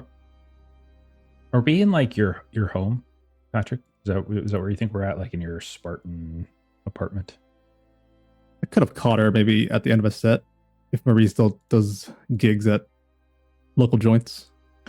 Or actually, no, wait. Marie had said it was after speaking with Dr. Mulig, right? Is that what it is? That was true. Yeah, that was sort of what. So we're at the manor. Okay. Yeah. That's fair. Yeah.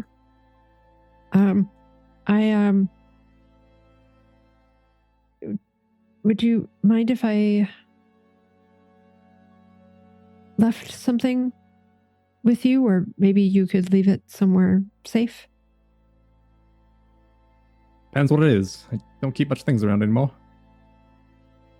Oh, yes. No, it's a letter to my mother.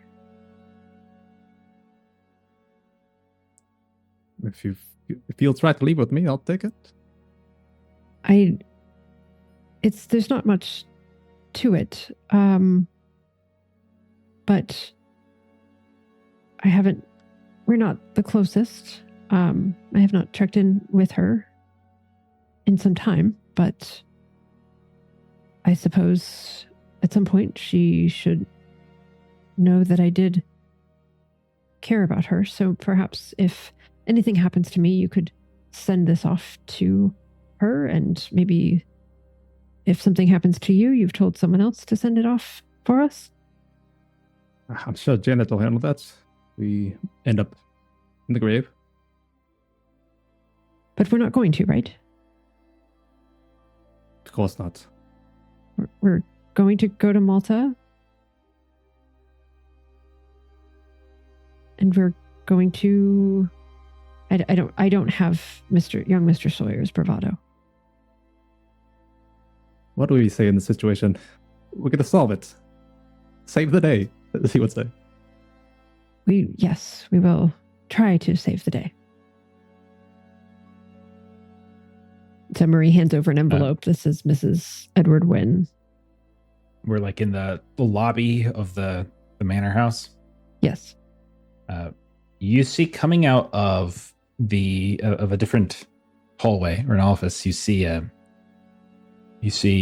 Mickey Walnuts. And he's like, and he doesn't notice you at first, and you can see he's like kind of putting his coat on, you see his guns, and he's like, and he looks up and he sees the two of you.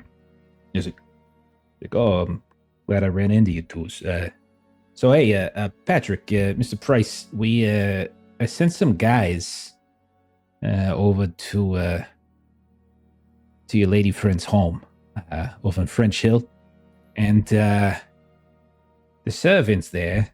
And so we'll say this has been a couple days since your meeting with Janet. The servants they said that the family was staying in Connecticut, in Greenwich, and they were kind of confused actually because they didn't hear anything about any sort of engagement. They're excited though. They haven't really had much to celebrate. They were all very excited apparently about your engagement, and then kind of crestfallen it seems when it fell through. So they were feeling really good about it, but they haven't seen your lady friend or her parents in like a couple months. So, but they said summer in Greenwich. So I don't know what you want to do with that. Haven't seen any of them. What about this Carter place? Can you send any boys there? That's kind of out of my way. Yeah, I'm asking a bit too much. It's not part of the investigation anyways. I do got a few things to do, but I got a couple of errands to run for Janet. We're really kind of dealing with this nectar business. We got a lead perhaps on another hot spot down south. So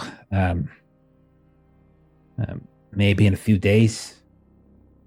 And you can see like he's like geared up, like he's getting ready to go bust some heads. And you guys do know that like nectar has been proliferating, and one of his jobs here in Arkham has been trying to track down like the source of it, how there's so much happening. So you can definitely tell like he's kind of in a bit of a hurry. All right.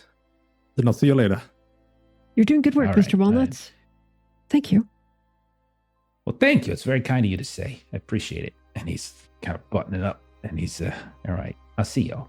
And he goes and he like whistles, and you see these two other people kind of come out from wherever they were hiding, like out front of the manor, and like the three of them like hop into a car, and they like drive off, like screeching out and everything, and they're gone. Was he all right?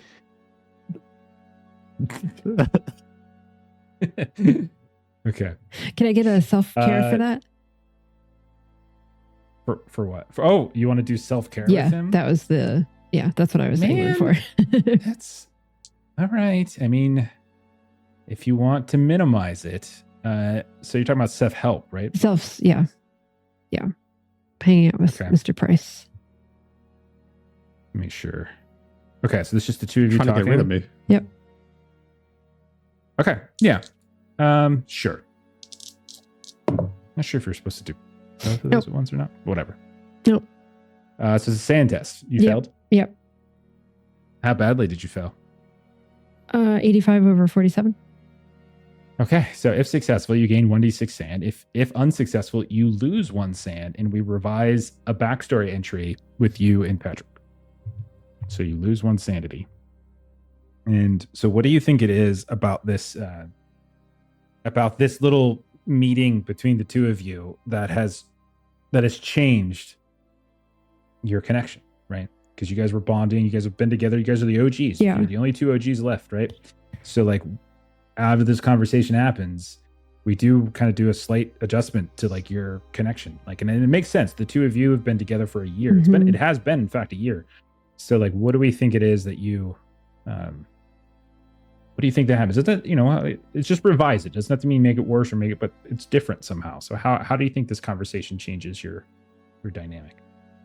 I'm wondering if there's something that maybe Marie remembers differently. And I have to kind of noodle on this for a little bit, but something in one of the past encounters where maybe Marie starts to think that Patrick didn't have her back or kind of put himself above the group or something like that. Like there's something about her recollection of the last year that, she thought he was helpful in a situation, or she thought that he was supportive, and he wasn't. So like, that's what I'm thinking. And I may need to think on it to flesh that out a little bit more, but there's definitely something about this. Okay. And kind of even in this, he's, a little in the vein of Mr. Sawyer of just like, yeah, we're going to do this and we're going to get this done. And Marie's very cautious and concerned right now. So I just lost a sand. Okay. You did, yeah. And I Like, think you're that's not the a key danger. connection anymore. I don't think you lose the connection I unless think you that was on a critically crit fail. right? Yeah, It says because that if was the sanity roll is failed, that aspect of the backstory is revised, and that investigator no longer has a key connection. Oh, I thought you had a crit fail then. Yeah, I thought it was a because I crit thought that's fail. what happened with. Yeah, me too. And Anna. That's Yeah. what I thought happened as well, Mel. Yeah, I could be wrong. Do you have the book up? 169, yeah. Thank you. Okay. I mean, if you're looking it up, I'm gonna go with what you said. oh dear. All right. So Okay. one of you has to leave the party. Okay, so You there's guys can Roll up my sleeves. Rochambeau it, or All right, Marie. oh goodness. I get it does say key connection, not necessarily someone you've bonded with, but I think you said we form new key connections with each other, right? I think Oh, that's the other thing is that you would have in some cases. I don't think you would consider. I think Nancy's your key connection, right? Yeah. She's your okay. Yeah. So in this case, you wouldn't have gotten the bonus die from it being with her, and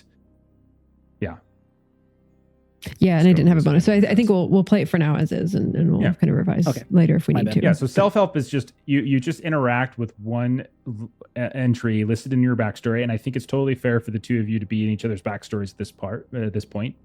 And then let's see. Then this is during downtime between adventures or during an investigator development phase. This is perfect. Go into detail about what you're seeking healing. So it's all about like the letter about your mom and kind of having that taken care of.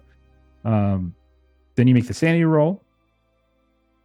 You were unsuccessful. You lose 1 sanity point as we did. And then we revise that aspect of the investigator's backstory in some way to reflect the failure. And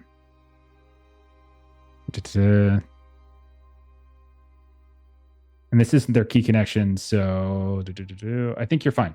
Yeah. Yeah, you guys are fine. You guys are it still was the connected. key You just connection have that threw me some. off. Sorry. Yeah, exactly. Yeah. No. Yeah. Okay. But I don't see All right. Patrick the same way that I did before this conversation.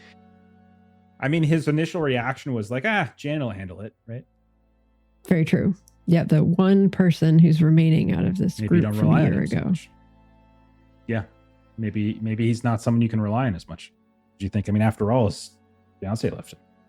And he's not Doesn't have any even friends, broken up lives by about it. himself. He's just He left his partner in business. He left his partner in life, and now he won't even do the simple thing like promising to deliver a letter for you.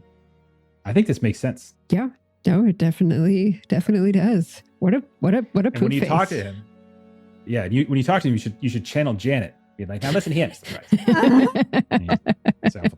You seem to pick up Marie's some accent mannerisms. changes around. Yeah. Pat's like, so let's go to Malta. Like, oh, you want to go to Malta, do you? Okay, so other business. What other business do we have to attend to? We're going through our to-do list. What else we got to do? So maybe, a few days after Marie realizes she can't count on Patrick, she gets a knock on her apartment door at like 5 a.m. Nancy's door. I think you're staying at Nancy's Yep. place, right? Nancy's. Okay, Nancy's door. You have been hearing the whispers, by the way, Every single night. that you have stayed here. Ugh. Every single night. Okay. Oh, yeah. Good morning. Hello? Is it unlocked? And I try to like jiggle the handle to see if I can Oh, come right. Oh, yeah. Hold one moment. And she's putting on a robe and good morning, Mr. Okay. Sawyer. Give me a POW roll, please. Marie. Me. Okay. Mm-hmm. Fail. 72 over 60. Okay. You, when you arrive, Will, she smells like booze. And when she lets you in, you can see that there's booze everywhere. Like it's just like, you can see empty bottles, whatever Marie's flavor is. And hang on one more sec. And Marie, you lose 3 points of sanity. Oh, gosh. Give me a D6 roll as well. D6. 4. Okay. Increase your Cthulhu mythos by 2 Oh. and reduce your sanity by 2. Oh, my gosh. Okay. And this has been basically for the past week. Maybe this is after the meeting with Patrick. But every night when you've gone to bed, you have been hearing these whispers. And every now and then, those whispers kind of morph at a certain point into the sounds of familiar voices. You hear the sound of Pastor Wood, the sound of Bev and Shyma, Patrick, like the whole original team. You hear connections to like your time when you were in LA, down in Joy Grove, in Savannah. And then like those whispers for a little while become kind of nice, but then you start to realize like a couple of those are voices you probably won't hear much anymore. And then they start kind of shifting, and you start hearing like the sounds of like Dr. Mulig maybe. And at times it's like this encouragement to like, you need to make sure that you treat yourself, Miss Finn. You cannot live the way that Mr. Price has. You must indulge. You must live. You must enjoy your life. You have been a jazz musician your entire life, and you have denied this. You cannot deny who you are. You cannot deny music and joviality and being with other people and letting them into your life. And so like you hear this, and then another for a couple more days, and then even more recently, like the voices turn into something that you're like, the whispers kind of morph into almost like the sounds of George Ayers at one point. It almost sounds like, and they're random people kind of giving you these thoughts, and it's just like this idea that like, what is life but consumption? You are brought into existence so that you might consume. And like we see this montage of them, like every time Marie goes to bed, the whispers come and then they morph into something else. And it's that weird mixture of, am I dreaming? Is this awake? And they start off so kind and so nice. But by the end of the week, by the time Will knocks on the door, you're waking up, booze everywhere. And you not only is there booze everywhere, but you probably haven't been keeping yourself up as much as Marie normally does. So that when you come in, you can smell it on her. You can see her hair is a little disheveled. Looks like she hasn't slept, despite the fact that she's yawning, like she just woke up. And she looks, honestly, something of the worst than you've ever seen her before. And Marie, like on your side of it, there's this sense of clarity of purpose all of a sudden that like you've been struggling with these last couple of weeks. But like these voices every night when you go to bed, they just settle you in some way and they give you this new perspective on how to look at life. Then here comes Will. And then now I'll return it to you. So sorry. Marie, there's a lot of bottles here. You have a party last night? Just trying to get some sleep, get some rest, get some focus, I think. Yeah, focus is good. Are you sober? Because I don't think we should teach you how to shoot a gun while you're drunk. Was that today? Did you tell me that was today? You said you wanted to learn, so and Will like just walks in and like clears off a bunch of bottles from like the counter or table or something, and just slaps down both of his pistols. And then unrolls this like canvas roll that has like a gun cleaning kit inside. Now, we're not actually shooting. You got to start with the basics. You have to know how a gun works before you can actually use a gun. All right. So don't worry. These are all unloaded. But first rule of gun safety, check for yourself that they're unloaded. Don't ever trust anyone. And Will just like goes off into this spiel about like how to clean his guns and stuff like that. This is interesting. And Marie's sort of trying to pick up a little bit of kind of what you focus. You're drifting. Have you? And all of a sudden, she just sort of like stands up straight. Have you seen Joy Boy?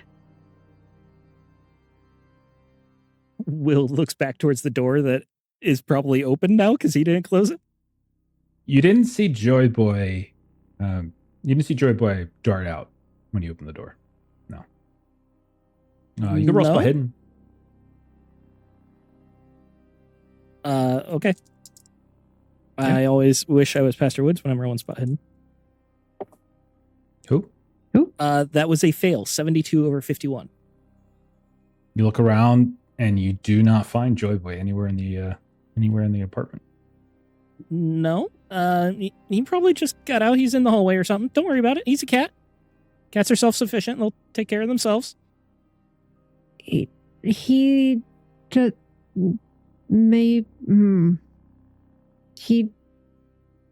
the water bowl looks, there's a little bit left in the water bowl, but I think I know what. Yes. I do apologize, Mr. Sawyer. I was quite cantankerous when we were meeting with Ms. Winston Rogers. I feeling more focused now. Good. I'm glad you're feeling much better. Not better. Quite worse. I have not slept in days. Have you been drinking all this yourself? Are you judging? No. It helps me think. This isn't the life that I was supposed to live. I was supposed to be a star and adored and practicing. You'll find someone. You won't be craft. single forever. It's okay. I don't care so much about that, though.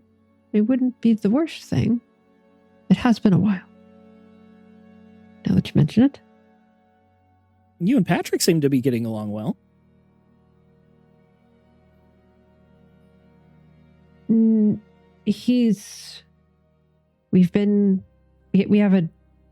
have a job to do. And if we finish this job, I am fine if I never speak to him again. That's pretty harsh. Maybe when you sober up, you'll feel differently. Unlikely. Oh. Are you okay? In some ways, I think I know what we're doing. I think I know I've been seeking counsel from lots of individuals of late.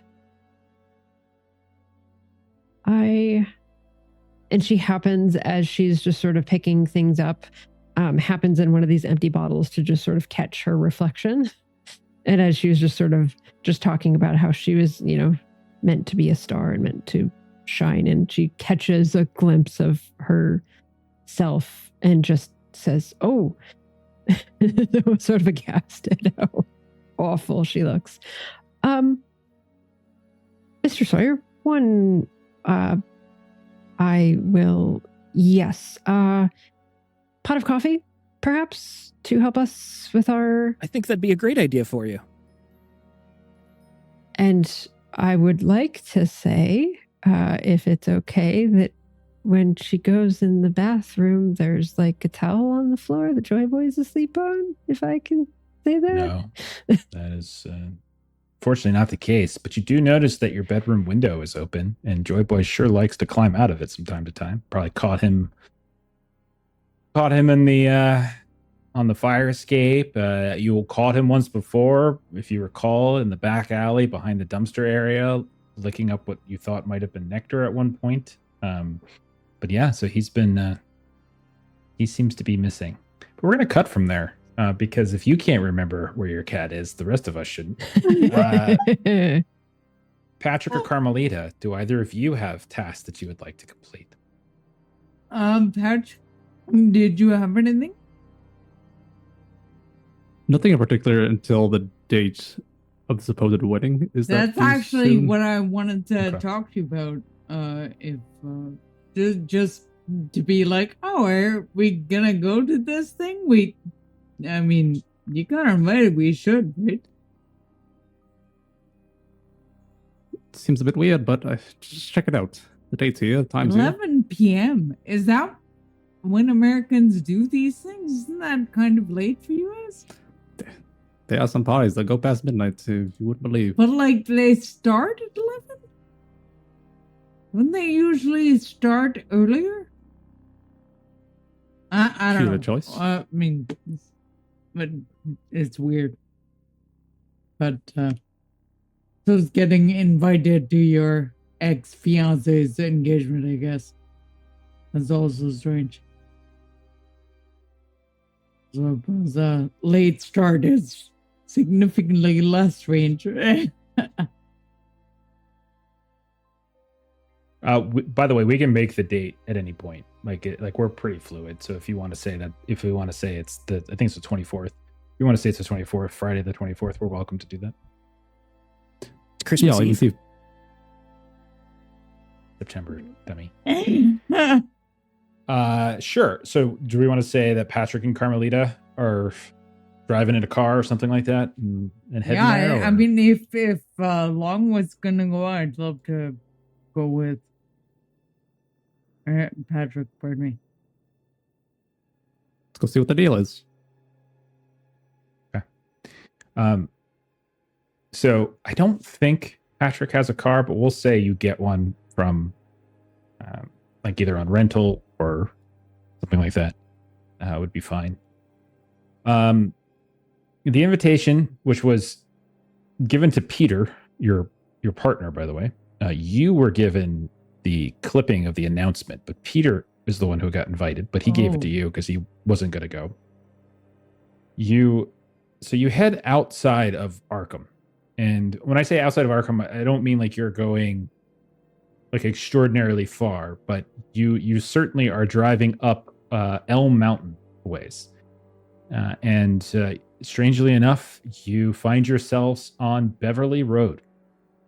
And you're weaving and driving up, and you see these as it's if you're going at the time, it's dark, obviously, since it's fairly late at night. You can see the headlights on your vehicle kind of cutting through. And we can see these drives going off every now and then to these large sort of mansions and estates of the old families of Arkham and of Massachusetts. And at a certain point, though, it just gets so dark that you no longer see any like activity in some of these places. And then there's just these long stretches of emptiness between one large manor house and another. And then even a little further than that, as you're about halfway up the mountain at this point, you reach what you think is Old Carter Mansion. And I would say, Patrick, being a local, you would know. You probably have heard stories about the place, about old Randolph Carter and his disappearance and all that kind of good stuff. The last person to live here was Christopher Carter, who was great uncle of Randolph, who died maybe about 20-something years ago. And it hasn't really been it's been in the Carter name, but it hasn't really been occupied since. But as the two of you drive up, you can see from the road that the outside there's this iron gate that you think is covering at the very least the front of the property, and it's kind of hanging a bit half off its hinges, and in the headlights you can see that there's all sorts of rust and such. And you can see beyond it, there is a drive that goes up to what looks like the silhouette of this dilapidated looking mansion. And you can barely kind of see it because it's so dark, but contrasted with like the night sky this far up the mountain, stars and such, you can kind of see the contours of it. No light or anything like that coming from the house. However, there is a massive bonfire that you can see that is going off in what looks like the driver, like the driving circle, like and that's allowing you now to see as your eyes come down from above and you start to first maybe look at the stars and then the collapsed roof and then down to the drive circle. There is a bonfire that's just like roaring, and you don't see any cars or people or anything like that. As I believe there's a party going on. Company's gonna say to Pat, you sure that's the place? It looks pretty run down. That's what I heard. It's on the location. It's on the card. Let me see if the gate's open. And I'll step out. If the rusted gate moves at all. Oh, it moves. It almost falls off its hinges. It's definitely not. It's not chained. It's not locked or anything like that. Let's give a drive around. See what that fire's about. Okay. So you move the gate, kind of slide it open, set one of the sides of it like against the fence, which is in itself sort of dilapidated. And you start to drive up the pathway a bit. You notice that like the land itself has definitely not been well kept. There's like no signs of like bushes or trees or anything that's been kept up. So everything's fairly flat. The closest trees you see are like 50, 100 yards away or something like that. When you pull up into the drive in this like circle, you notice like the bonfire itself is enormous. Someone clearly put some work into this, but you see no signs of other vehicles as you drive around the circle. The bonfire definitely casts light onto these split stone steps that go up into this. At one point, was probably a very grand looking entryway into the Carter estate here, but it doesn't look like it's been in any condition to host in quite some time.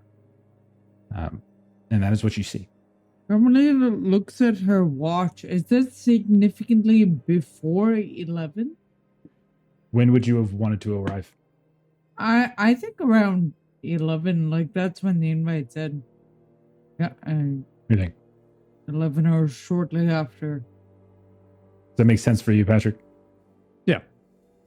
Okay. There's no one here. So Yeah, and Carmelita is looking at her watch and agrees with you. He's like, are we the first? We should be the first ones here, right?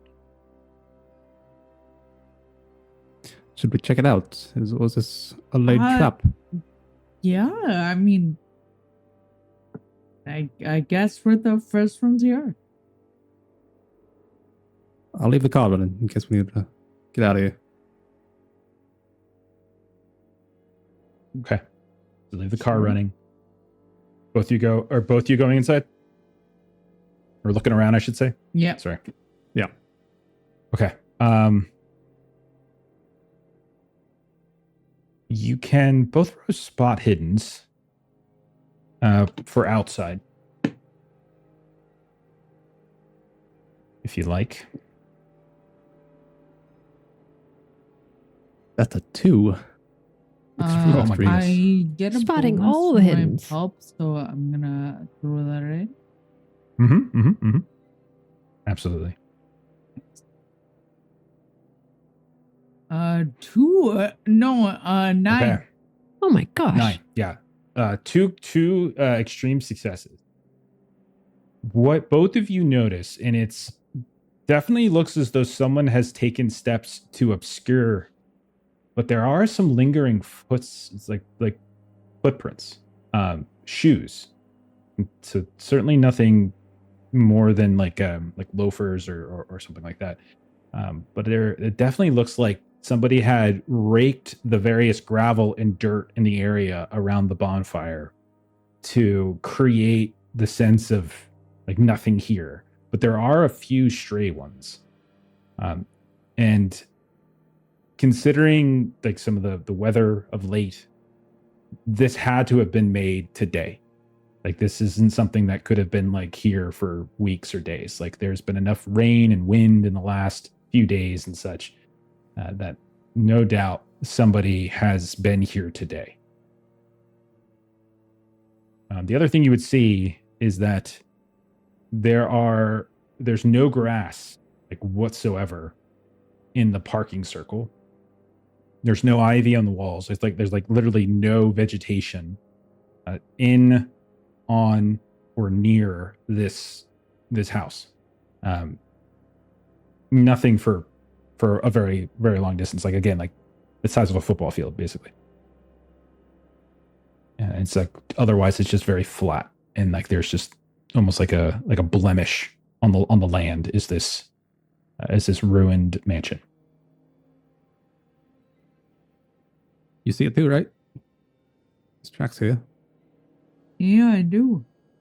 Am I able to tell if they're men's footprints or women's? Judging from the shoe, like you wouldn't know if they're men's footwear for sure. Whether it's okay. man or woman, you're not sure, but yeah. Were you able to check or follow the lead a bit? It definitely looks like it went inside at some point.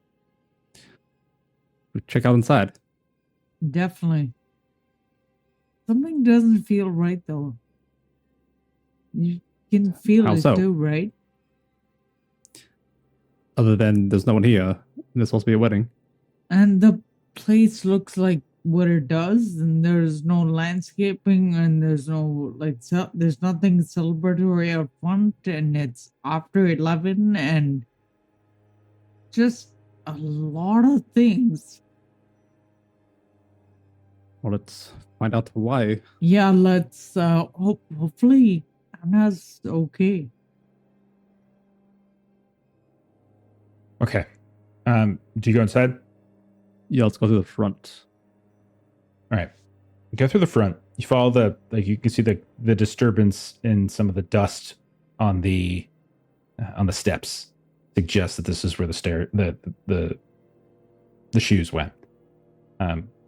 inside, like immediately, you're taken aback by just how utterly dilapidated this place is. Patrick, this has to be bringing back memories of Kokrook Island. When you were moving about, there was a bonfire, the pits, you came out, and then you went into this estate that had been ruined for years, if not longer. And it's very much the same here, except like you don't notice a great deal of I would say overgrowth here, but everything has certainly been destroyed.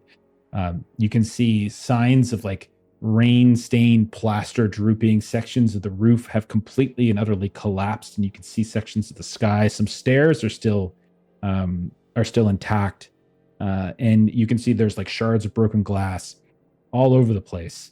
And then if I'm assuming that somebody has a flashlight, and you can definitely see the reflection.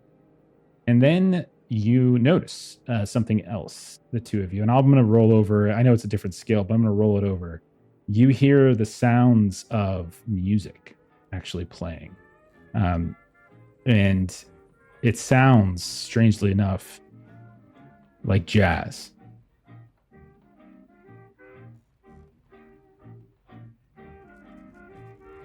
Where's that sound coming from? Now, again, you guys both got extreme successes, so I don't really feel like milking you for extra rolls. Upstairs. We should follow that. Let's head upstairs then. Sounds like it. Okay. Start going upstairs, and it's very upbeat. It's the type of music that you would play at an engagement party where people are dancing. This is exactly what this sounds like. It's the type of thing that Marie probably would sing. Reminds you maybe a little bit of Casablanca, the time when you met Will.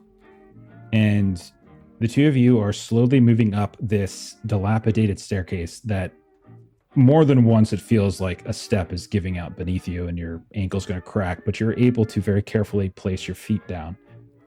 Second story, the floor certainly begins to creak even more loudly than below.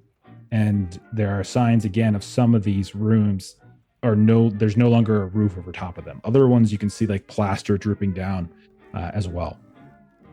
And you hear the music from the sort of the end of the hall. And you can see that there was once this beautiful set of double doors that the lacquer has long since fallen off. And you can see one of the doors is still in the frame, but you're not sure if it can even be opened. It looks swollen. The other one is on the ground. It's actually kind of not blocking, but it's almost like landing on the floor that you would have to walk over into the room itself. And you can see light very faintly coming from inside that room.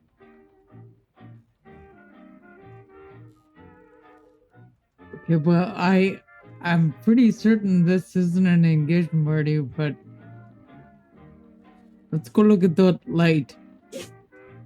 Might be someone in there. Let's be careful now. You peek inside. You step on you're like kind of standing on top of one of the doors, and you look inside. And you can see that it's likely this was a ballroom at some point. Big windows that are currently like dusted completely. Like they look frosted and dust from all the grime over top of them. And there are these old curtains, some of which are still hanging, others have drooped down to the floor. The floor itself was probably a beautiful hardwood, long since not been sheened. And you can see that there's a handful of furniture off to the right and the left, chairs and like a chase lounge over there that have fallen to disrepair. And then you can see in the middle of the room, there is a singular small table, like a nightstand almost. And you can see that there are two candles, like in these kind of elaborate, beautiful candelabras, kind of candlesticks. And in the middle of the two of them, there is a wrapped, glistening box, like it's like wrapping paper. And there appears to be a card leaned up against it. Is there anything else in the room of note? I described everything.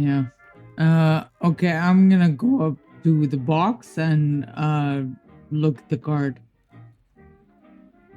I'm gonna okay, yes, the card is empty. Oh. But you notice that when you pull the card out, it says it's for my old pal Jerry. Jerry. And she gives it to Patrick, and there's my net's going upon it, but Carmelita obviously doesn't know. So it's like, Jerry? Is that Gerald? I guess? Finger? And she hands the card over to him.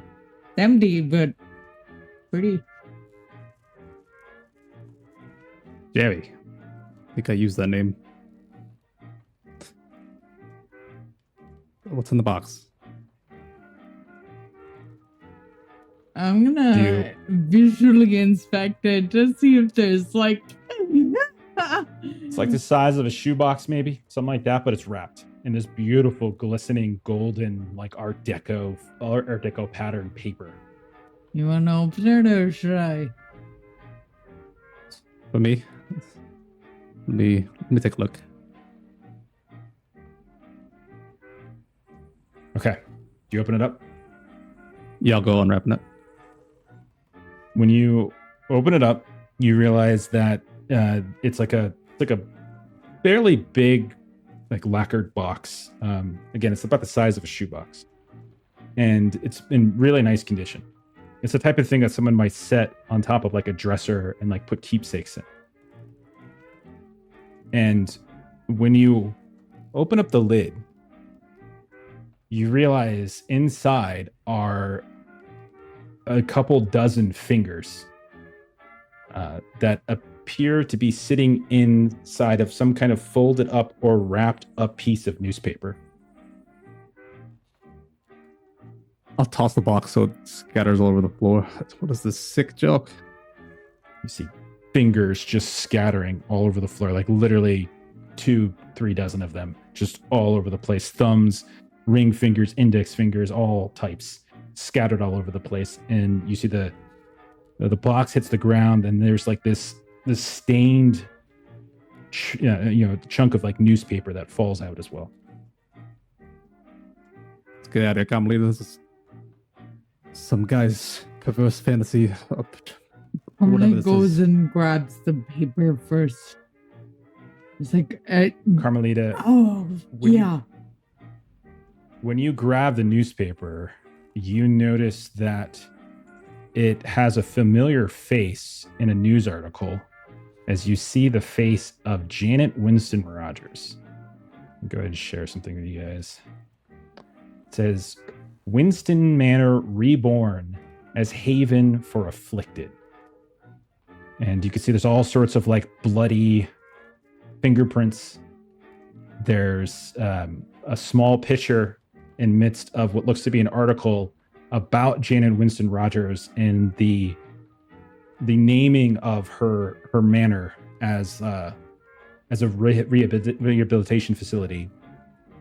And it says, community honors Janet Winston Rogers for her tireless devotion to health and charity. The people of Arkham gathered last month, and it kind of continues on from there to basically celebrate an act of generosity that shall long be remembered. Mrs. Janet Winston Rogers, president of Winston Pharmaceuticals, has repurposed her ancestral estate into a psychiatric and rehabilitation facility, naming it the Walter Winston Home for Rest and Recovery in memory of her late father. Winston Manor, once the private seat of the Winston family, has been transformed into a place of solace for those in need of healing. The facility opened its doors in late August, its stately halls now dedicated to the treatment of nervous ailments, addiction, and the rehabilitation of men and women broken by hardship. Physicians of national renown have already praised the enterprise as a model for future institutions. The story of its benefactress is as remarkable as the work itself. In late 1932, Miss Winston Rogers assumed control of Winston Pharmaceuticals when her father withdrew from public life amidst illness and the sorrowful loss of his wife. She carried that burden with grace, guiding the company to prosperity as she bore further trials. The tragic passing of her husband, Mr. Gerald Rogers, in a motoring accident in 1935, and her father's death the following year. In the span of 4 years, Mrs. Winston Rogers was left bereft of all her immediate family. Where many would have sought retreat, she has chosen service. As sole heiress to the fortunes of both her father and her husband, she might have lived in seclusion or distant luxury. Instead, she became a pillar of Arkham, directing her wealth and influence towards the relief of suffering. Under her leadership, Winston Pharmaceuticals has expanded its philanthropic reach, funding hospitals and research across the nation and abroad. Now, in her own community, she has given not merely money, but her home. The dedication of the Walter Winston home was attended by civic leaders and townsfolk alike. In her brief remarks, Mrs. Winston Rogers spoke not of her own sorrows, but of her desire that, quote, this house, once a place of private comfort, might now serve the public good, helping the afflicted find restoration. In the work of Janet Winston Rogers, Arkham finds proof that even the deepest grief may yield to a greater purpose, and that from loss may come enduring light. The name, Mr. Gerald Rogers, is underlined, and written above it in handwriting says, Jerry, ? Is this you? And all caps with the U. And then there's also smeared in blood across a picture of what appears to be the reformatted manor is the phrase, guess who's next? And that is what you see, Carmelita, as you pick up the newspaper. Show it to Patrick, and after reading it, we'll be like, we have to give this to Miss Rogers. We have to give this to whatever that guy, his name is, who handles the security. Mr. Walnuts, yes. Yeah, that guy. Show us them immediately. Get out of here, though. Do you know where the manor is? This feels like the kind of thing that shouldn't wait till the morning. Yeah, I've been there a couple times. Yeah, well, I've been seeing Dr. Mulig there.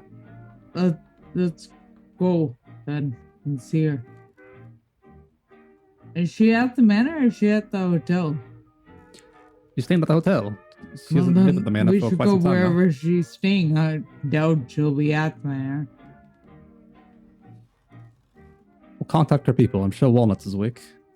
I don't know if she'll be happy to hear this late at night. Let's just get back into town then and find a phone and call him. Okay. So you guys leave. I should also have mentioned that there was a record player in here playing the music. But you guys leave. Oh, can I grab the record on my way up? Sure, you can grab the record. Absolutely. You grab the record, and the house explodes. No, you grab the record, and you come racing out.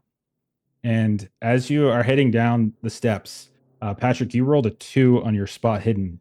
You notice in the ground there, like right there in the ground in front of you, there is what looks to be a piece of paper, very small, and you can see like there's a knife stabbed through it into the dirt. Hang on, there's something here. Pull the knife out. You pull the knife out, and you realize that the paper is a business card for Pisner Private Eye. You've seen this before.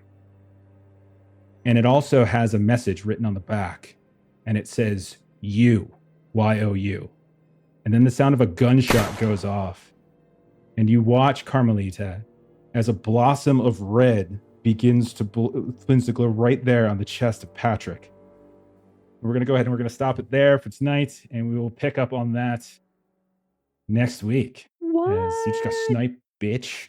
What? Who would have guessed that was an ambush? 10 more Yeah, who minutes. would have guessed? We'll do 10 more minutes and then we'll stop. I would feel bad to do this. I want him to have a backup character. Oh my gosh. That's not even a threat. Oh my gosh. Okay. No. Holy shit. This jackass allowing me. Come Did on. we just Almost not didn't pull the appreciate your hook. handout enough, Jeff? Is this retribution? I wrote Awesome in my handout. notes, if they don't compliment me enough, shoot them. And then I Props to wrote, Melissa. in the game. Props to Melissa for calling Pisner immediately when that engagement card dropped. She's like, "Oh, I know what this is. This is not good."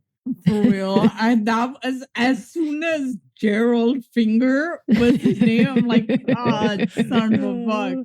I wasn't sure if Log was picking up on it. I think other people were kind of seeing like the Jerry and like the finger stuff. The finger is what that Fingers. means. Patrick's missing it. The finger is a popular German law. Makes sense. And also, yeah. I mean, and also, So anyhow, part of Patrick's body. I did roll to attack, and it did succeed. And I will roll damage, and I will tell you that damage next time. And I know you've got your tough guy thing. But yeah. My Okay, gosh. it's much worse than you think. Do you guys remember anything about Pisner? You remember any details you guys learned I about Pisner? remember everything Yeah, he was like a about this spook. because I love him so much. He was an assassin in World War One. He was a sniper in World War One. And had the best laugh and had the most amazing cackle. Oh, don't worry. I'm going to be cackling with him next time. Hell You just yes. won't be alive to hear it Hell yes. because you're not going to get close enough to it. I don't know. Oh, Whatever. gosh. That is a price Oh, I'm willing to pay. my gosh. So, yeah. Oh. Interesting session. A man. price I told you, I am don't willing go to home. pay. Just stay away from Arkham. This is literally the most dangerous place in the world. We should just You got your go tough guy. straight So to Malta. that's probably going to save you. I think you're tough. I'm taking a look because he's got the tough guy talent, so he can spend his luck. Yeah. Pull Which is talent to for 5 the win. points worth of Cthulhu damage. rogue evasion. Like that's just a dirty pup. It might not be enough. It's only 5, and you can only do 5 per round of combat. Oh, so- can you only do 5? I thought it was always off. I didn't realize it was 5. Ooh. 5 per round of combat. Oh, poop. If you've been All doing right. half, then you're freaking cheating. Ah. Well, listen, Half. Why would I do half? That's crazy. right. Long would not. just do it all. If I'm going to cheat, might as well just do it all. Just go the whole way. All right. Anyhow, Ooh. okay. So we've got Marie losing her shit because there's whispers going on. We got Yes. Will and Carmelita losing their shit because they just read Revelations of Gla'aki, or at least skimmed through it, which is like one of the worst books you can possibly read or volumes. And Will's Patrick doing just much got shot in the chest by a dude who he lied to about a year ago and thought he got away with it. So yeah, he did not. Ruh-roh. Oh and- man. Rubber I'm indeed. so was. happy, Jack. Like all these things in the background. Like I'm just so happy. Oh man, I we're told you I wanted to get the gaslight, so this is the way to do it. Right here. It's going to take one extra session, but we'll get to gas. Oh my gosh. Passing up. Oh my gosh. All right. All right. Enough of this. Right now, they're fake. They're fake sounding exciting No. because they want me in a good mood for next week, so that I don't go for the No. throat. Will's not in No. danger. Go ahead, kill Patrick. I'm not in danger. Just kill me. Trying to look at- You've got a lot of health. I don't know. I don't know, buddy. Oh dear. I don't know. You guys just went like right Oh, man. inside. I was like, I wonder if they're gonna like kind of scan around a bit, look around. Think, nope, they didn't. All right, well, this is what's happening. Okay, all right. Let's go ahead and do a couple closing plugs. So, Steven, if you would be so kind to seat the floor, Maitreyi, where can we find you on the internet? I am Multiplays Games on YouTube, where I make system agnostic or multi-system tabletop content that centers the GM and player experience that you should check out if you want to check out. And while I'm saying this, I gotta say you guys did such an amazing job last time with my shadows. So thank you for that. Mel even Like, got I the feel check like I out if you stumbled. want to check out. So thank you. We all have our little parts that we remember. and Yeah, we put always it get the together. GM and player experience. Yeah, we always get that part. Like that part's always good. Yeah. Okay, and Steven, you have the floor, man. Yeah, I made a game. It's called Huckleberry, a Weird West RPG. Action, horror. If you like Hellboy and Tombstone, this is the game for you. It is coming to BackerKit very, very soon. Shockingly soon, October 7th. Go to backerkit.huckleberryrpg.com. That'll take you all the links there. Give it a follow. If you deposit for your pledge $1, you get $10 worth of free stuff when you back it. So yeah, do all the things and enjoy the game. It's coming out soon. Awesome. I can't believe it's so close. It's crazy. Let's see. Yeah. This will be great, man. I'm so excited. It's gonna be awesome. Okay. Next up, what do we have? Monday, I had tentatively we're in danger. Not sure yet. Make sure we have people. Tuesday, Kipster's running us through some Hardbarred Island. We just got a new we got a new player, a new person. It's great. So it's not just a new character, but a new person joining the channel. So very excited to play with Alex some more. Next Thursday, we've got Legend in the Mist, where they're about to try to pick a fight with a demon. So we'll see. I'm sure that'll be fine. Next Friday is Magnus next Friday? David? I don't know. Yep. Am I running it? Or we Yeah, take- it's a Magnus. I can't remember. Night. It Yeah, it is. Are we better playing, be a though? Magnus night, Steven. Are we playing? I can't remember if we're playing or not. We'll find out, won't we? Okay, yeah, I can't remember if we were taking it off or not. Tune into Okay, the Discord. and then Saturday next week you can come and watch Long's character die. All right, so that's it for us. Thanks for hanging out. Thanks for watching. We're gonna go ahead and raid Dead Aussie Gamer. Long might not be an Aussie, but he's a dead gamer. That's for sure. Hey. Have a great rest of your night. See you all I'll later. be see you.